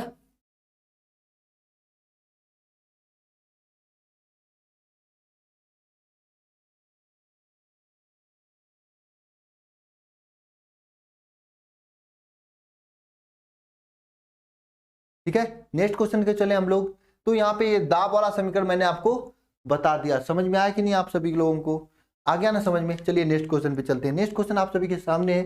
नेक्स्ट क्वेश्चन क्या है आपके कि निम्नलिखित की आणविक, निम्नलिखित अपक्रिया की आणविकता से आप लोग क्या समझते हैं? अपक्रिया की आणविकता से आप लोग क्या समझते हैं? नेक्स्ट क्वेश्चन क्या है? अपक्रिया की आणविकता से आप लोग क्या समझते हैं? अपक्रिया की आणविकता से आप लोग क्या समझते हैं? जरा बताइएगा किसको किसको आ रहा है कि रासायनिक अपक्रिया की आणविकता क्या होती है, किसको किसको आ रहा है जरा बताना सभी लोग कमेंट बॉक्स में कमेंट करके। मैं बता रहा हूं क्या होती है आणविकता। इसी रासायनिक अपक्रिया की आणविकता क्या होती है जरा सभी लोग कमेंट बॉक्स में कमेंट करके बताना, तो सभी लोग, मैं जानना चाहता हूं किसको किसको आ रहा है। तो किसी भी रासायनिक अपक्रिया का आणविकता जो होती है उसमें भाग लेने वाले अणुओं की संख्या को कहते हैं। किसी भी रासायनिक अपक्रिया की जो आणविकता होती है उस अणुओं, जो रासायनिक अपक्रिया में भाग लेने वाले अणुओं की संख्या को क्या कहते हैं? उस रासायनिक अपक्रिया की आणविकता कहते हैं। जैसे आपके सामने मैं एक समीकरण लिखता हूं आपकी, ये समीकरण मान लीजिए ये लिख रहा है A + B gives out C + D। तो इसकी आणविकता की बात करें तो यहाँ पे दो अणु भाग ले रहे हैं, ये और ये, तो इसकी आणविकता क्या हो जाएगी? इसकी आणविकता क्या हो जाएगी? 2 हो जाएगी। तो कोई भी रासायनिक अपक्रिया है उस रासायनिक अपक्रिया में भाग लेने वाले अणुओं की संख्या को उस रासायनिक अपक्रिया की क्या कहते हैं? आणविकता कहते हैं। कोई भी रासायनिक अपक्रिया में भाग लेने वाले अणुओं की संख्या को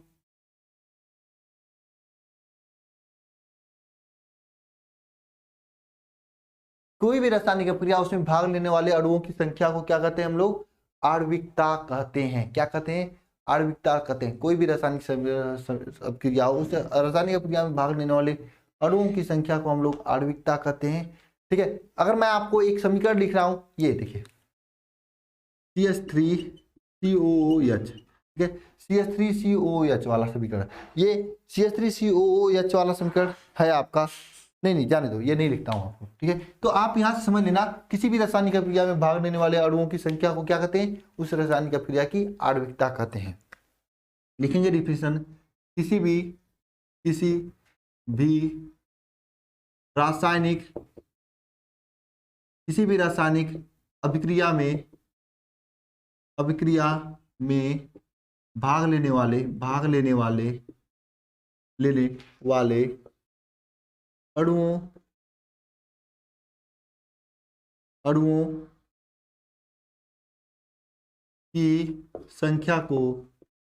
की संख्या को क्या कहते हैं?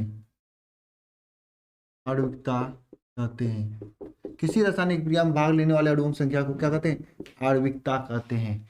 कोई भी रासायनिक क्रिया हो उसमें भाग लेने वाले अणुओं की संख्या को क्या कहते हैं बेटा?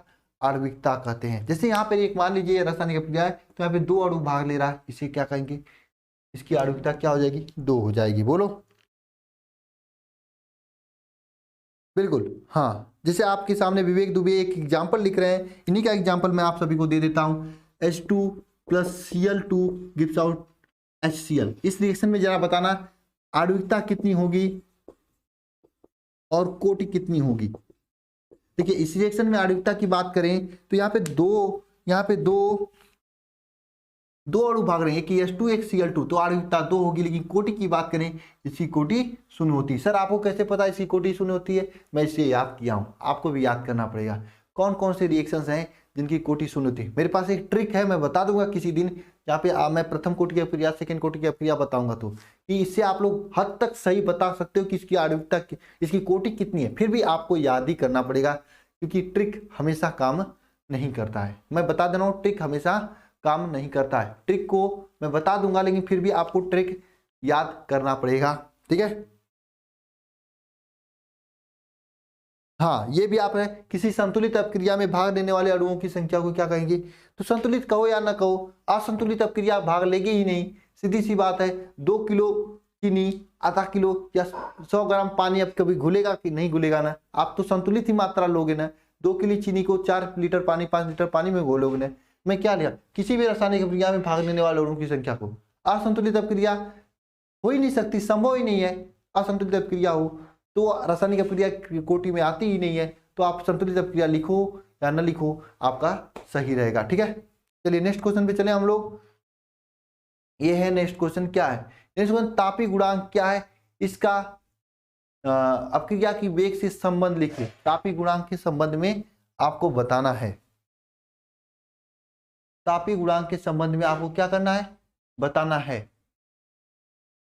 तापीय गुणांक के संबंध में आपको बताना है बेटा।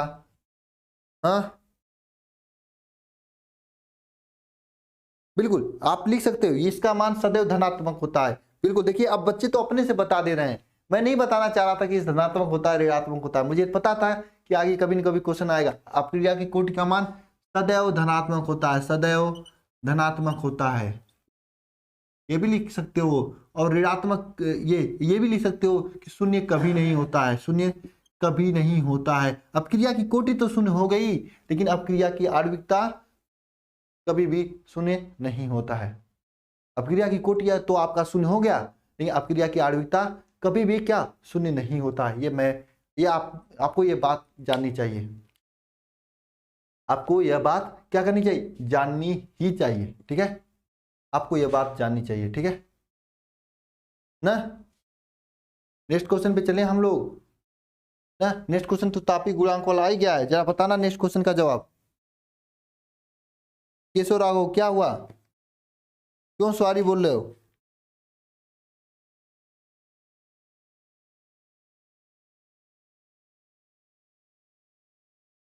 देखिए तापीय गुणांक किसे कहते हैं, जरा बताना सभी लोग। ये 500 क्वेश्चन की सीरीज में हमको नहीं लग रहा है सब लोग कर पाएंगे। जो नहीं कर पाएंगे उनका नहीं परसेंटेज बनेगा, जो कर लिए उनका परसेंटेज बन गया। ठीक है, जो कर लिए उनका परसेंटेज बन गया, कोई रोक नहीं सकता उनको अच्छे नंबर लाने से। तो क्वेश्चन क्या है आपको, तापीय गुणांक से आप क्या समझते हैं, अपक्रिया की वेग से इसका संबंध बताइए। तापीय गुणांक से आप क्या समझते हैं, अपक्रिया के वेग से इसका संबंध बताइए। क्या लाइव अपलोड, बिल्कुल अपलोड कर दूंगा। ठीक है, तापीय गुणांक से आप क्या समझते हैं, तापीय गुणांक किसे कहते हैं।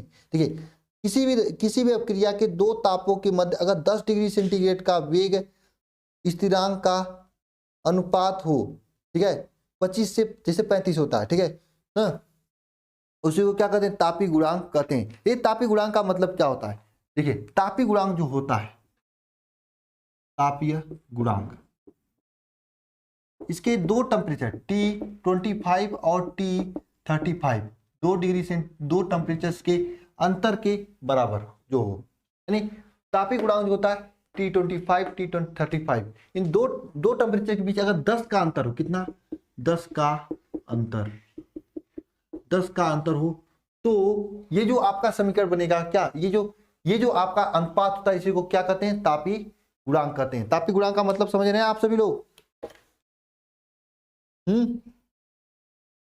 तापीय गुणांक का मतलब समझ रहे हैं, किसी भी रासायनिक क्रिया की दो तापों के मध्य 10 डिग्री सेंटीग्रेड का अंतराल हो तो वेग स्थिरांक का अनुपात तापीय गुणांक कहलाता है। आप लिखेंगे यहां पर, किसी भी रासायनिक अपक्रिया के, किसी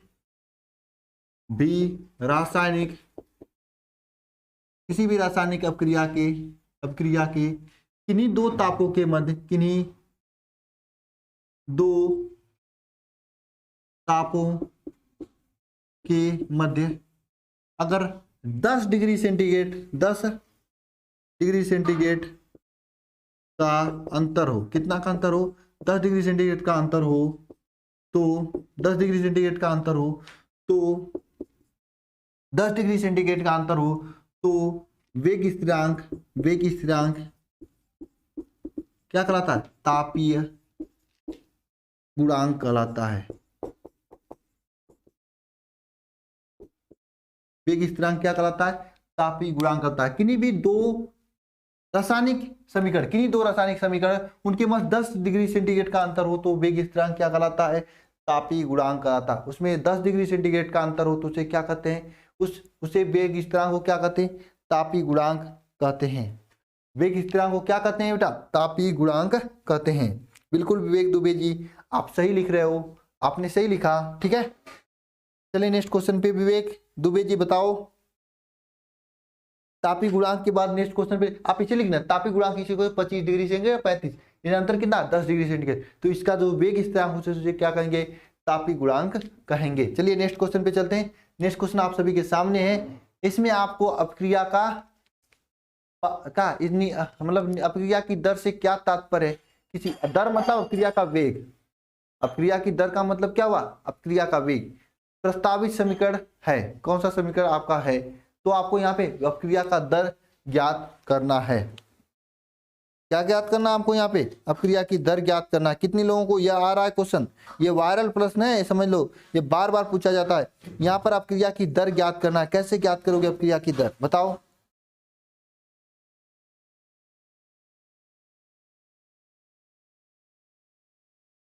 बताओ तो कैसे ज्ञात करोगे।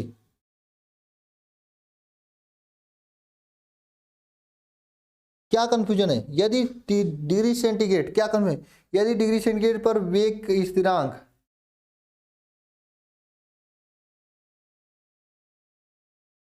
बिल्कुल आप ये भी लिख सकते हो, कंफ्यूजन आप वो 10 + 10, अब मतलब वही है ना, आपका 35 + 10 लिखोगे ना, 25 + 10 लिखो तभी तो पहुंचोगे वहां, यहाँ पर 35 पर, अच्छा पर कैसे पहुंचोगे। तो मैं आपको ये बताया कि ताकि आपको ये दिमाग में बैठा रहेगा, ऊपर T25D/T35 लिखोगे तो एग्जामिनर क्या, आप एग्जाम देखो, मैं सीधी सी बात बता रहा हूँ, जो एग्जाम है ना बोर्ड एग्जाम का, इसे सटीक रणनीति के साथ में आप बहुत ही अच्छा परसेंट ला सकते हो। ये ज्ञान छांटने का अवसर नहीं है, यहाँ पर आपको एक कला होना चाहिए, कले के जरिए आपका परसेंटेज आएगा।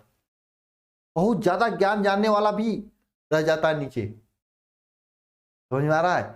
तो अगर आपको क्या करना है, यहाँ पे क्या करना है आपको समझना है, केवल पॉइंट टू पॉइंट दिमाग में बैठाना। अब K+10 वाला जो आप कर रहे हो विवेक दुबे जी, ये भी तो होता है, लेकिन मैंने नहीं बताया क्योंकि कंफ्यूजन में रहते हो, कंफ्यूज आप भी हो, सबको कंफ्यूज करोगे। ये सिंपल डिफिनेशन नहीं लिख रहे हो, हाँ ना, एग्जामिनर इसे भी गलत नहीं काट सकता, काट ही नहीं सकता गलत हो, ठीक है। आगे कॉम्पिटिटिव एग्जाम की तैयारी कराएंगे तो वहां पर और अच्छे से एक्सप्लेन होगा। हाँ अभिनव गुप्ता नाम ले लिया आपका, चलो बोलो, अब बताओ क्या करना है, क्या क्वेश्चन, अपक्रिया की दर से क्या तात्पर्य है,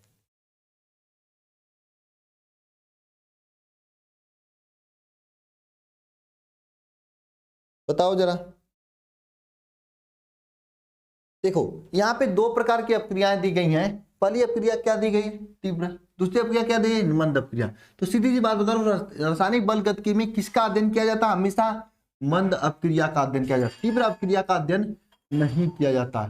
रासायनिक बल गतिकी में किसका अध्ययन किया जाता है, मंद अपक्रिया का अध्ययन किया जाता है, तीव्र अपक्रिया का अध्ययन नहीं किया जाता। मंद अपक्रिया कौन सा है, ऊपर वाला NO2 NO3 gives out NO+ NO3, ये मंद अपक्रिया है, मैं इसी को अध्ययन करेंगे। तीव्र अपक्रिया को जानेंगे, ठीक है। अपक्रिया का वेग किसे कहते हैं ये मैं आपको नहीं बताऊंगा, अपक्रिया का दर किसे कहते हैं ये भी नहीं बताऊंगा, क्योंकि मैंने स्टार्टिंग बताया है।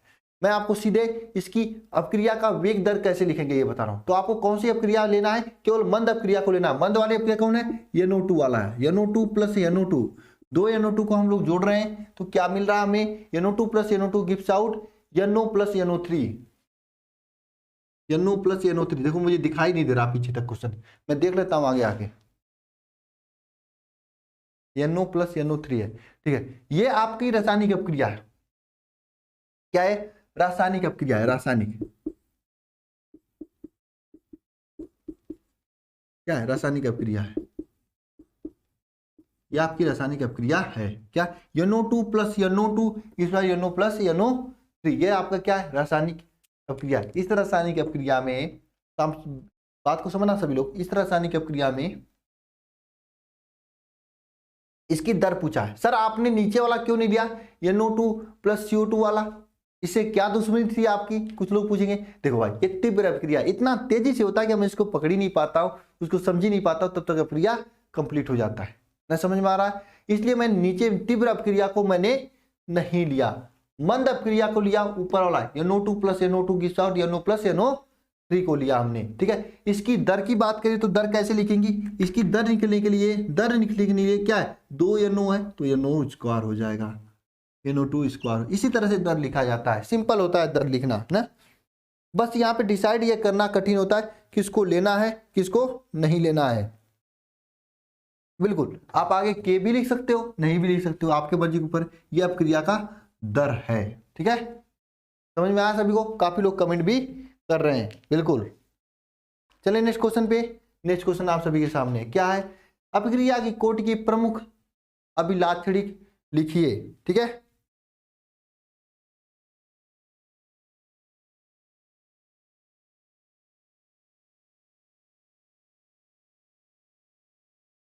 जरा बताइए अभिलाक्षणिक गुण क्या होता है अपक्रिया कोटि की?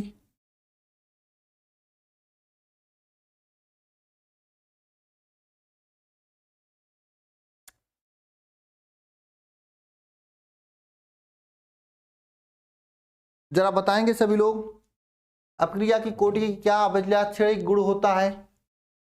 किसको आ रहा है, किसको नहीं आ रहा है? दोनों बातें है ना बेटा, दोनों बातें हैं। किसको आ रहा है? हम्म,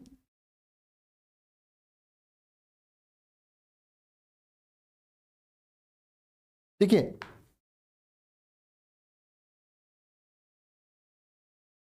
सबसे पहला अभिलाक्षणिक गुण अगर आपसे पूछे तो पहले कंफ्यूज नहीं होना। अभिलाक्षणिक गुण का मतलब उसकी प्रॉपर्टी होती है। ठीक है, सबसे पहला अभिलाक्षणिक गुण हम आपको बता रहे हैं, इसका मात्रक क्या होता है?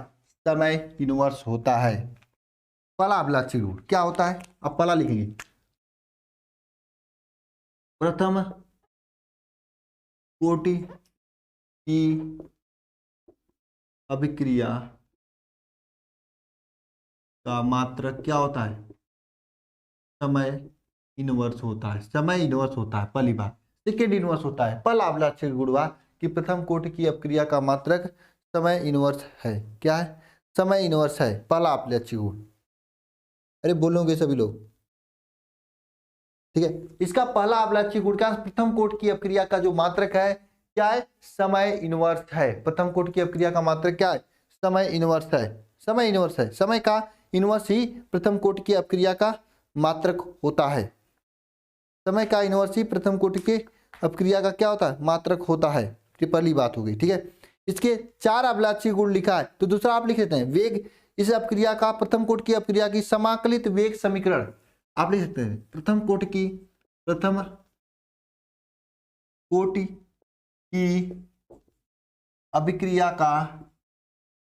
अभिक्रिया का समाकलित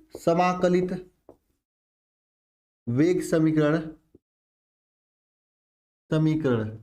क्या होता है? समाकलित वेग समीकरण क्या होता है? समाकलित वेग समीकरण क्या होता है? प्रथम कोटि की अपक्रिया का समाकलित वेग समीकरण क्या होता है? समाकलित वेग समीकरण आपका होगा k is equal to 2.303 upon T log a0 upon at। ये समाकलित वेग समीकरण प्रथम कोटि की अपक्रिया की है। ठीक है, पहला प्रॉपर्टी। दूसरा तीसरा प्रॉपर्टी आप सभी लोग लिखिए। प्रथम कोटि की अपक्रिया का जो अर्ध आयु का प्रथम कोटि की अपक्रिया का अर्ध आयु काल। प्रथम कोटि की अपक्रिया का क्या अर्ध आयु काल क्या होता है? प्रथम कोटि की अपक्रिया का अर्ध आयु काल क्या होता है? जरा बताएंगे सभी लोग। प्रथम कोटि की अपक्रिया का अर्ध आयु काल आपका होता है T half is equal to 0.629 upon K. T half is equal to क्या? 0.629 अपान के। ये प्रथम कोटि की अपक्रिया का टी हाफ होता है। टी हाफ होता है। ठीक है, क्या होता है? टी हाफ होता है। ठीक है ना, प्रथम कोटि की अपक्रिया का ये टी हाफ होता है। क्या होता है? टी हाफ होता है ना बेटा।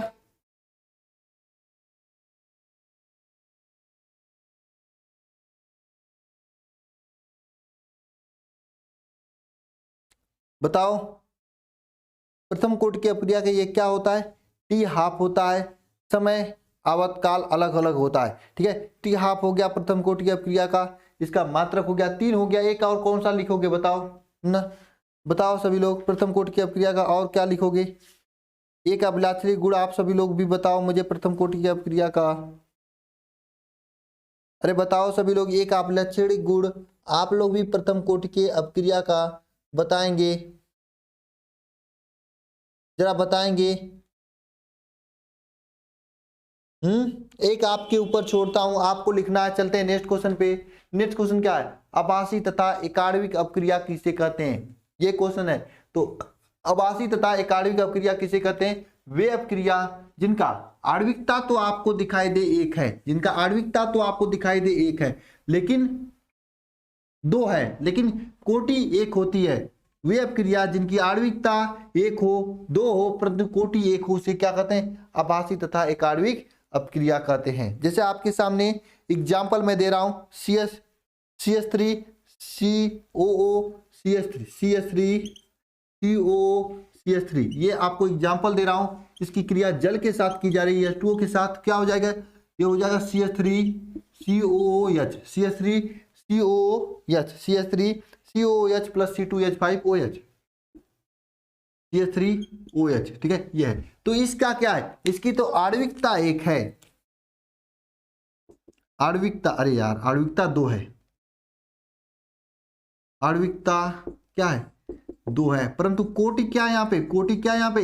एक है। तो इसे क्या कहेंगे? इसे की इस अपक्रिया को क्या कहेंगे? आभासी तथा एकाण्विक अपक्रिया। वे अपक्रिया जिसकी आणविकता एक हो परंतु कोटि दो हो, उसे क्या कहेंगे? आभासी तथा एकाण्विक अपक्रिया कहेंगे। आप लोग लिखेंगे इसका डिफिनेशन, वे अपक्रिया जिसकी आणविकता एक हो परंतु आणविकता एक हो परंतु आणविकता दो हो, परंतु कोटि एक हो, कोटि क्या हो? एक हो, उसे क्या कहेंगे? आभासी तथा एकाण्विक अपक्रिया कहते हैं, अपक्रिया कहते हैं। आभासी तथा एकाण्विक अपक्रिया कहते हैं। इनकी आणविकता क्या हो? एक होती है, परंतु कोटि क्या होती है? दो होती है। बात समझ में आई? इनकी आणविकता क्या है? एक होती है, परंतु कोटि क्या है? दो होती है, ठीक है। तो उसे क्या कहेंगे? आभासी तथा एकाण्विक अपक्रिया कहेंगे। बिल्कुल, NKP कुशीनगर का लाडला, आप सही लिख रहे हो। NKP कुशीनगर का लाडला, आप सही लिख रहे हो, आप डिफिनेशन सही लिख रहे हो। मुझे मालूम है कि आप लोगों के छमाही एग्जाम्स हैं, इसलिए आप लोग नहीं पढ़ रहे हो, मुझे पता है, लेकिन याद रखना ये आप सभी के बोर्ड एग्जाम से लेकर छमाही एग्जाम्स सबके लिए इंपॉर्टेंट हैं, ठीक है। अच्छा, जरा बताना कितने लोगों के अर्धवार्षिक एग्जाम्स इसमें हो चुके हैं, वो भी इसमें से केमिस्ट्री का पेपर हो चुके हैं, और मेरा पढ़ाया हुआ केमिस्ट्री में पूरा सीधे सीधे आया था, जरा बताना। तो चलिए नेक्स्ट क्वेश्चन पे चलते हैं,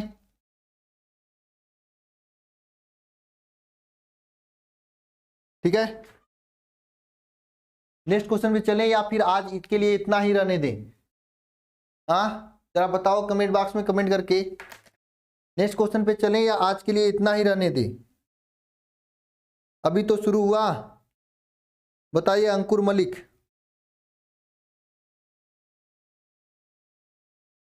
बिल्कुल 2 तारीख को है। ये बताओ जिनका हो गया, क्वेश्चन आए थे या नहीं आए थे ये 500 क्वेश्चन में से?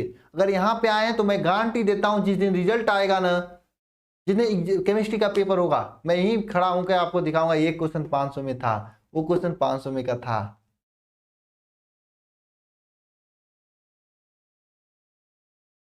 नेक्स्ट करें या रहने दें?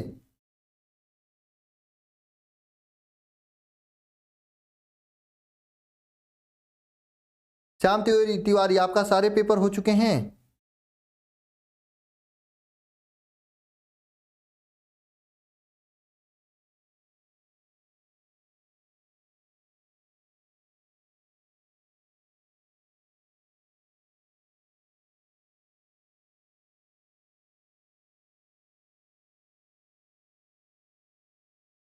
मत जाना कोई कॉलेज, कोई जरूरत नहीं है विवेक दुबे जी कॉलेज, बस केवल बोर्ड एग्जाम अच्छे से होना चाहिए और बोर्ड एग्जाम में आपका अच्छा परसेंटेज आना चाहिए। अनंत, आपकी केमिस्ट्री का पेपर कल है ना? यहाँ तक मैं पढ़ा हूँ, इसमें से काफ़ी सारे क्वेश्चन मिलेंगे। इसका पार्ट 1 पार्ट 2 देख लेना जाके, आपको काफ़ी हेल्प करेगा।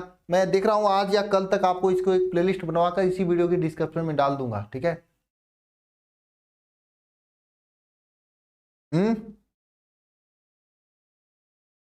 वैशाली साहू, कुछ लोग कर रहे हैं पढ़ाओ 10 बजे तक, कुछ लोग कह रहे हैं बंद कर दो, बंद कर दो। चलो क्या करें बताओ, आप लोग ज्यादा संख्या में हो भी तो नहीं पढ़ाने के लिए।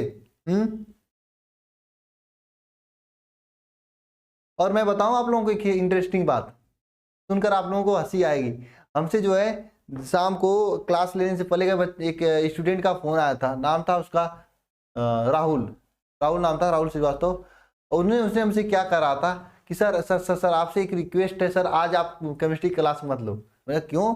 उसने कहा सर मेरा एग्जाम से कि कौन सा, कौन वो छमाई वाला एग्जाम। मैंने सोचा कि बोर्ड का एग्जाम आ गया, तो छमाई एग्जाम तो आप क्लास नहीं ले लो, इसमें क्या तुक है। उसने कहा कि नहीं सर बात ये है ना सर कि मैं आपकी क्लास देखता हूँ, अगर नहीं लोगे तो मैं नहीं आ पाऊंगा, दूसरी बात मेरी तैयारी नहीं होगी। जब आपको पता है कि आपकी तैयारी नहीं, मैंने कहा उसे जब आपको पता है कि आपकी तैयारी नहीं है बेटा, तो क्यों जा रहे हो पेपर देने? पेपर तैयारी करके देना चाहिए ना, आओ तैयारी करते हैं। पता नहीं वो राहुल आया है कि नहीं आया है, मुझे नहीं पता। ऐसे ऐसे स्टूडेंट है बताओ। कल इसी तरह से, कल मैं शाम को क्लास लेने वाला था, 50 स्टूडेंट का शाम को कॉल आया कि सर क्लास लेने आओगे क्या? हाँ आएंगे। नहीं सर आज आज सर संडे है, उस क्लास मत लो सर, क्योंकि सर दरअसल क्या है सर मेरा बोर्ड एग्जाम, मेरा छमाई एग्जाम्स है, मैं उसको तैयारी कर रहा हूँ। मैं कह रहा हूँ तैयारी करके 2 यार 1-1.5 घंटे साथ में क्लास ले लेते हैं, इससे क्या दिक्कत है? कुछ तो एक्स्ट्रा पढ़ोगे, एक ही ये 1 घंटे में आप पूरा पढ़ाई कर लोगे क्या? हाँ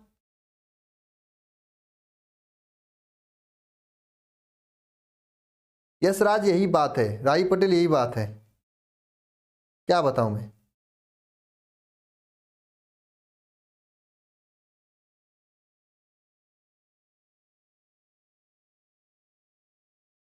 ठीक है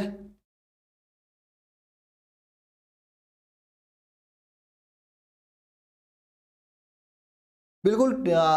विवेक दुबे जी आप बढ़िया बढ़िया नोट्स बनाकर पूरे चैप्टर जितना आप लिखो टेलीग्राम पे भेज दो। आप में से जितने लोगों के पास अच्छा अच्छा नोट्स है चाहे जिस चैप्टर का, ठीक है, एकदम बढ़िया से टेलीग्राम पर देख लेना यूट्यूब से जाके कि कैसे डॉक्यूमेंट्स बनाते हैं, कैसे पीडीएफ बनाते हैं, चाहे फिजिक्स का, चाहे केमिस्ट्री का, चाहे बायोलॉजी का, चाहे हिंदी का, चाहे सबका पीडीएफ आप टेलीग्राम पे भेज दो। मैं सभी स्टूडेंट को टेलीग्राम पे प्रोवाइड करा दूंगा। इससे क्या होगा कि पढ़ने में बहुत से लोगों को हेल्प हो जाएगी। ठीक है, अब मैं बहुत अच्छा जिसका मतलब वो रहेगा नोट्स रहेगा, मैं उससे पर्सनली बात करूंगा। ठीक है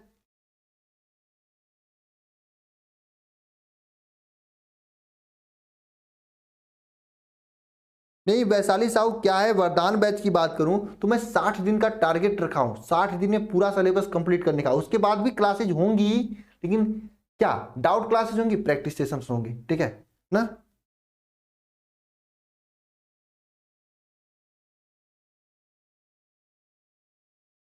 तो किसके किसके पास नोट्स है बढ़िया बढ़िया ये बताओ।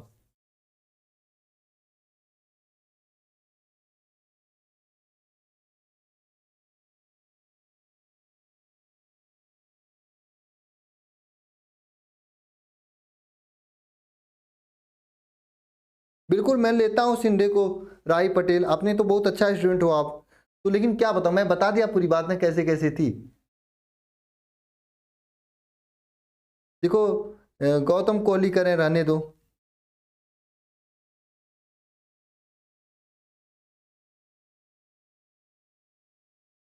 चलिए बेटा आज क्या करते हैं, रहने ही देते हैं। ठीक है, आप लोग आज मतलब से पढ़ भी नहीं रहे हो, उन लोगों का बददुआएं लगेंगी जिनका आज कल एग्जाम है, परसों एग्जाम है, वो लोग कहेंगे सर आपने बहुत ज्यादा पढ़ा दिया। और मैं सोच रहा हूँ कि आप लोगों को छमाई एग्जाम्स बीत जाए तो 4-4 घंटे की क्लासेस लेकर 4 दिन में इसको कंप्लीट कर दूंगा, मुझे पता है। लेकिन फिर भी मैं सोचा कम कम थोड़ा मोड़ा क्वेश्चन करा रहूंगा, सही रहेगा। ठीक है, और कोई बात वगैरह हो तो कर दीजिए आप सभी लोग। मैथ की क्लासेस जो है, बायोलॉजी की क्लासेस 3 बजे होती है, और 3 बजे ही मैथ की क्लासेस होती हैं। ठीक है, उसमें भी इंपॉर्टेंट कराया जाता है। क्यों रंजीत जायसवाल कॉल क्यों उठवाने के लिए कर रहे हो?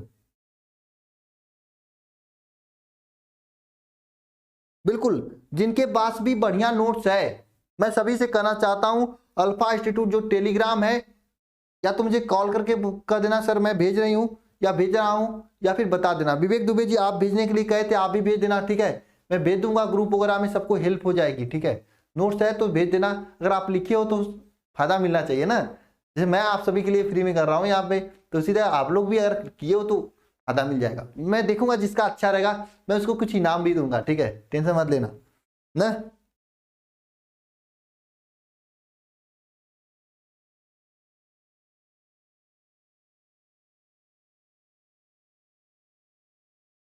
ओके ओके, चलिए ठीक है, सभी को बहुत बहुत धन्यवाद गुड नाइट जुड़ने के लिए। हाँ, अपने दोस्तों से भी कह देना कि यहाँ पे 500 क्वेश्चन का जो सीरीज चल रहा है उसे जरूर ज्वाइन करें फिजिक्स और केमिस्ट्री के। ये 500 क्वेश्चन फिजिक्स के 750 क्वेश्चन आप लोगों के लाइफ चेंजर साबित होंगे, मैं बता दे रहा हूँ। वैसे तो इसकी हल्ला गांव गांव में है 500 क्वेश्चंस की, क्योंकि मैं देख रहा हूँ बहुत से जो छमाही एग्जाम्स देकर आ रहे हैं बच्चे, देख रहे हैं सीधे क्वेश्चंस आ रहे हैं, ठीक है ना। चलो ठीक है, आज के इस लाइव सेशन में बस इतना ही रहने देते हैं हम लोग, और इसके आगे नेक्स्ट लाइव सेशन में हम लोग कंटिन्यू करेंगे, ठीक है। सभी को गुड नाइट, सभी को जय माता सरस्वती।